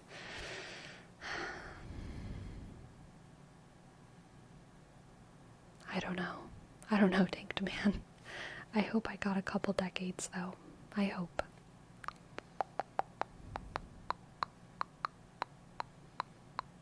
Was one of the words Stadt near the end? Probably. I don't remember. I think that's if I remember correctly though, that's like one of the conjugations are whatevers of stood, like stood in the past tense, like that's where he stod. But I could be wrong. I don't remember a lot. I have a sneeze in my nose. Oh, that's city town in German? It might be city town. I know they have a couple words for city town. They use I know they use Berg for town sometimes, but depending on the context, it's also like mountain. I can't remember their other town words right now. They use land, like Germany does, Land, for places where people are from. They don't have the concept of countries, right? But like countries, big places where people are from. Land. Shika, shika, shika, shika, shika. Cluck, cluck, cluck, cluck, cluck. Shaka. Hello, breath of moonlit air. Hello. Most of Anglo-Saxon history is a battle story after all. It's true. It's very true. It's so true. Da-ba-dee, da-ba-die. It's so true. Da-ba-dee, da-ba-dee, da-ba-die. It's so true. It's so true. It is not a lie. It's so true. It is not a lie. Now listen up. Here's a story about a little guy that speaks in a truth world, and all day and all night, and everything he says is just truth, like him. Inside and outside, true his house with a true little window and a true Corvette, and everything is true for him, 'cause himself and everybody around, he ain't got nobody to listen. I'm true, da-ba-dee, da-ba-die. I do not speak a lie, da-ba-dee, da-ba-die. But on the other hand, what is now the British culture is a melting pot of Saxon, Danish, French, Norman, Roman, Celtic, and German influence, and the melting pot is beautiful. It is beautiful, and it keeps growing. More soup. More soup in the pot. More soup in the pot. More flavors. More flavors. Alright, my friends, what should we name tonight's stream? What should we name tonight's stream? What should we name tonight's stream? I don't know. I don't know. I don't know. I don't know.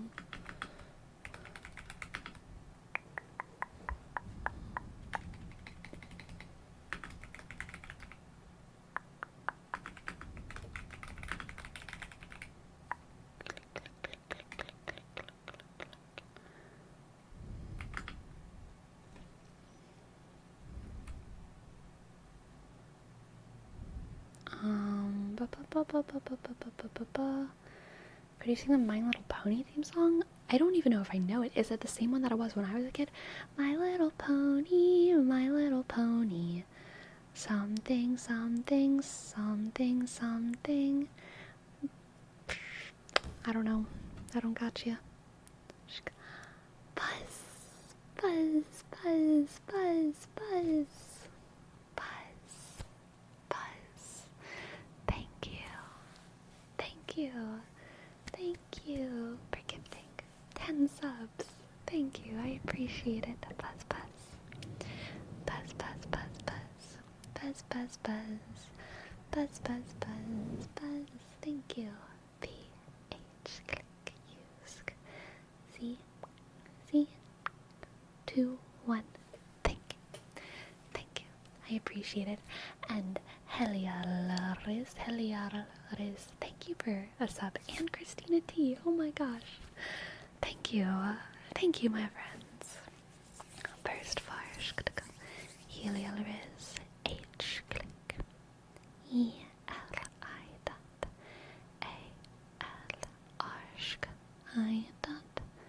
S, and Christina. C-H, click. R, I dot. S-T, click. I dot. N, A, underscore. T, click. E, A, thank you.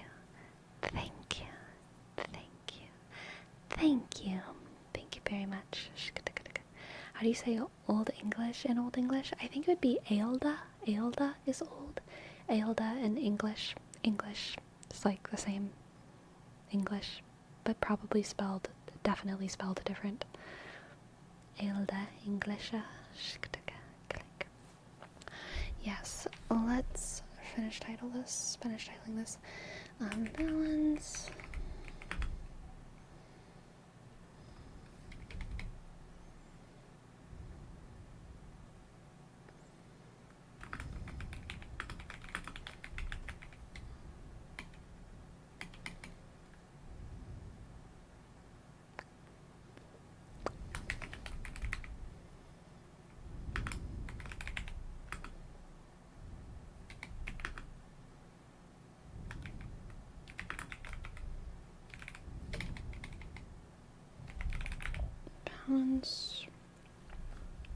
Dating tips, Old English.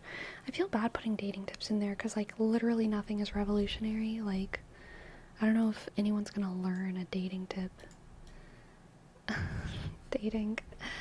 I'll just call it dating stuff. There we go. There we go. Oh yeah, let's change it to Scottish phrases. Actually, I like that. We're changing it to Scottish. Scottish phrases.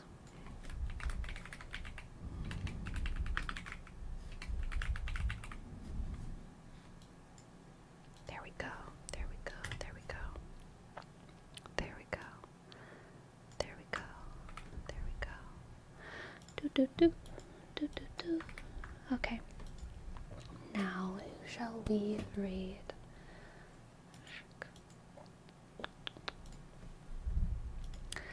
Let's read Mr. Blab ASMR.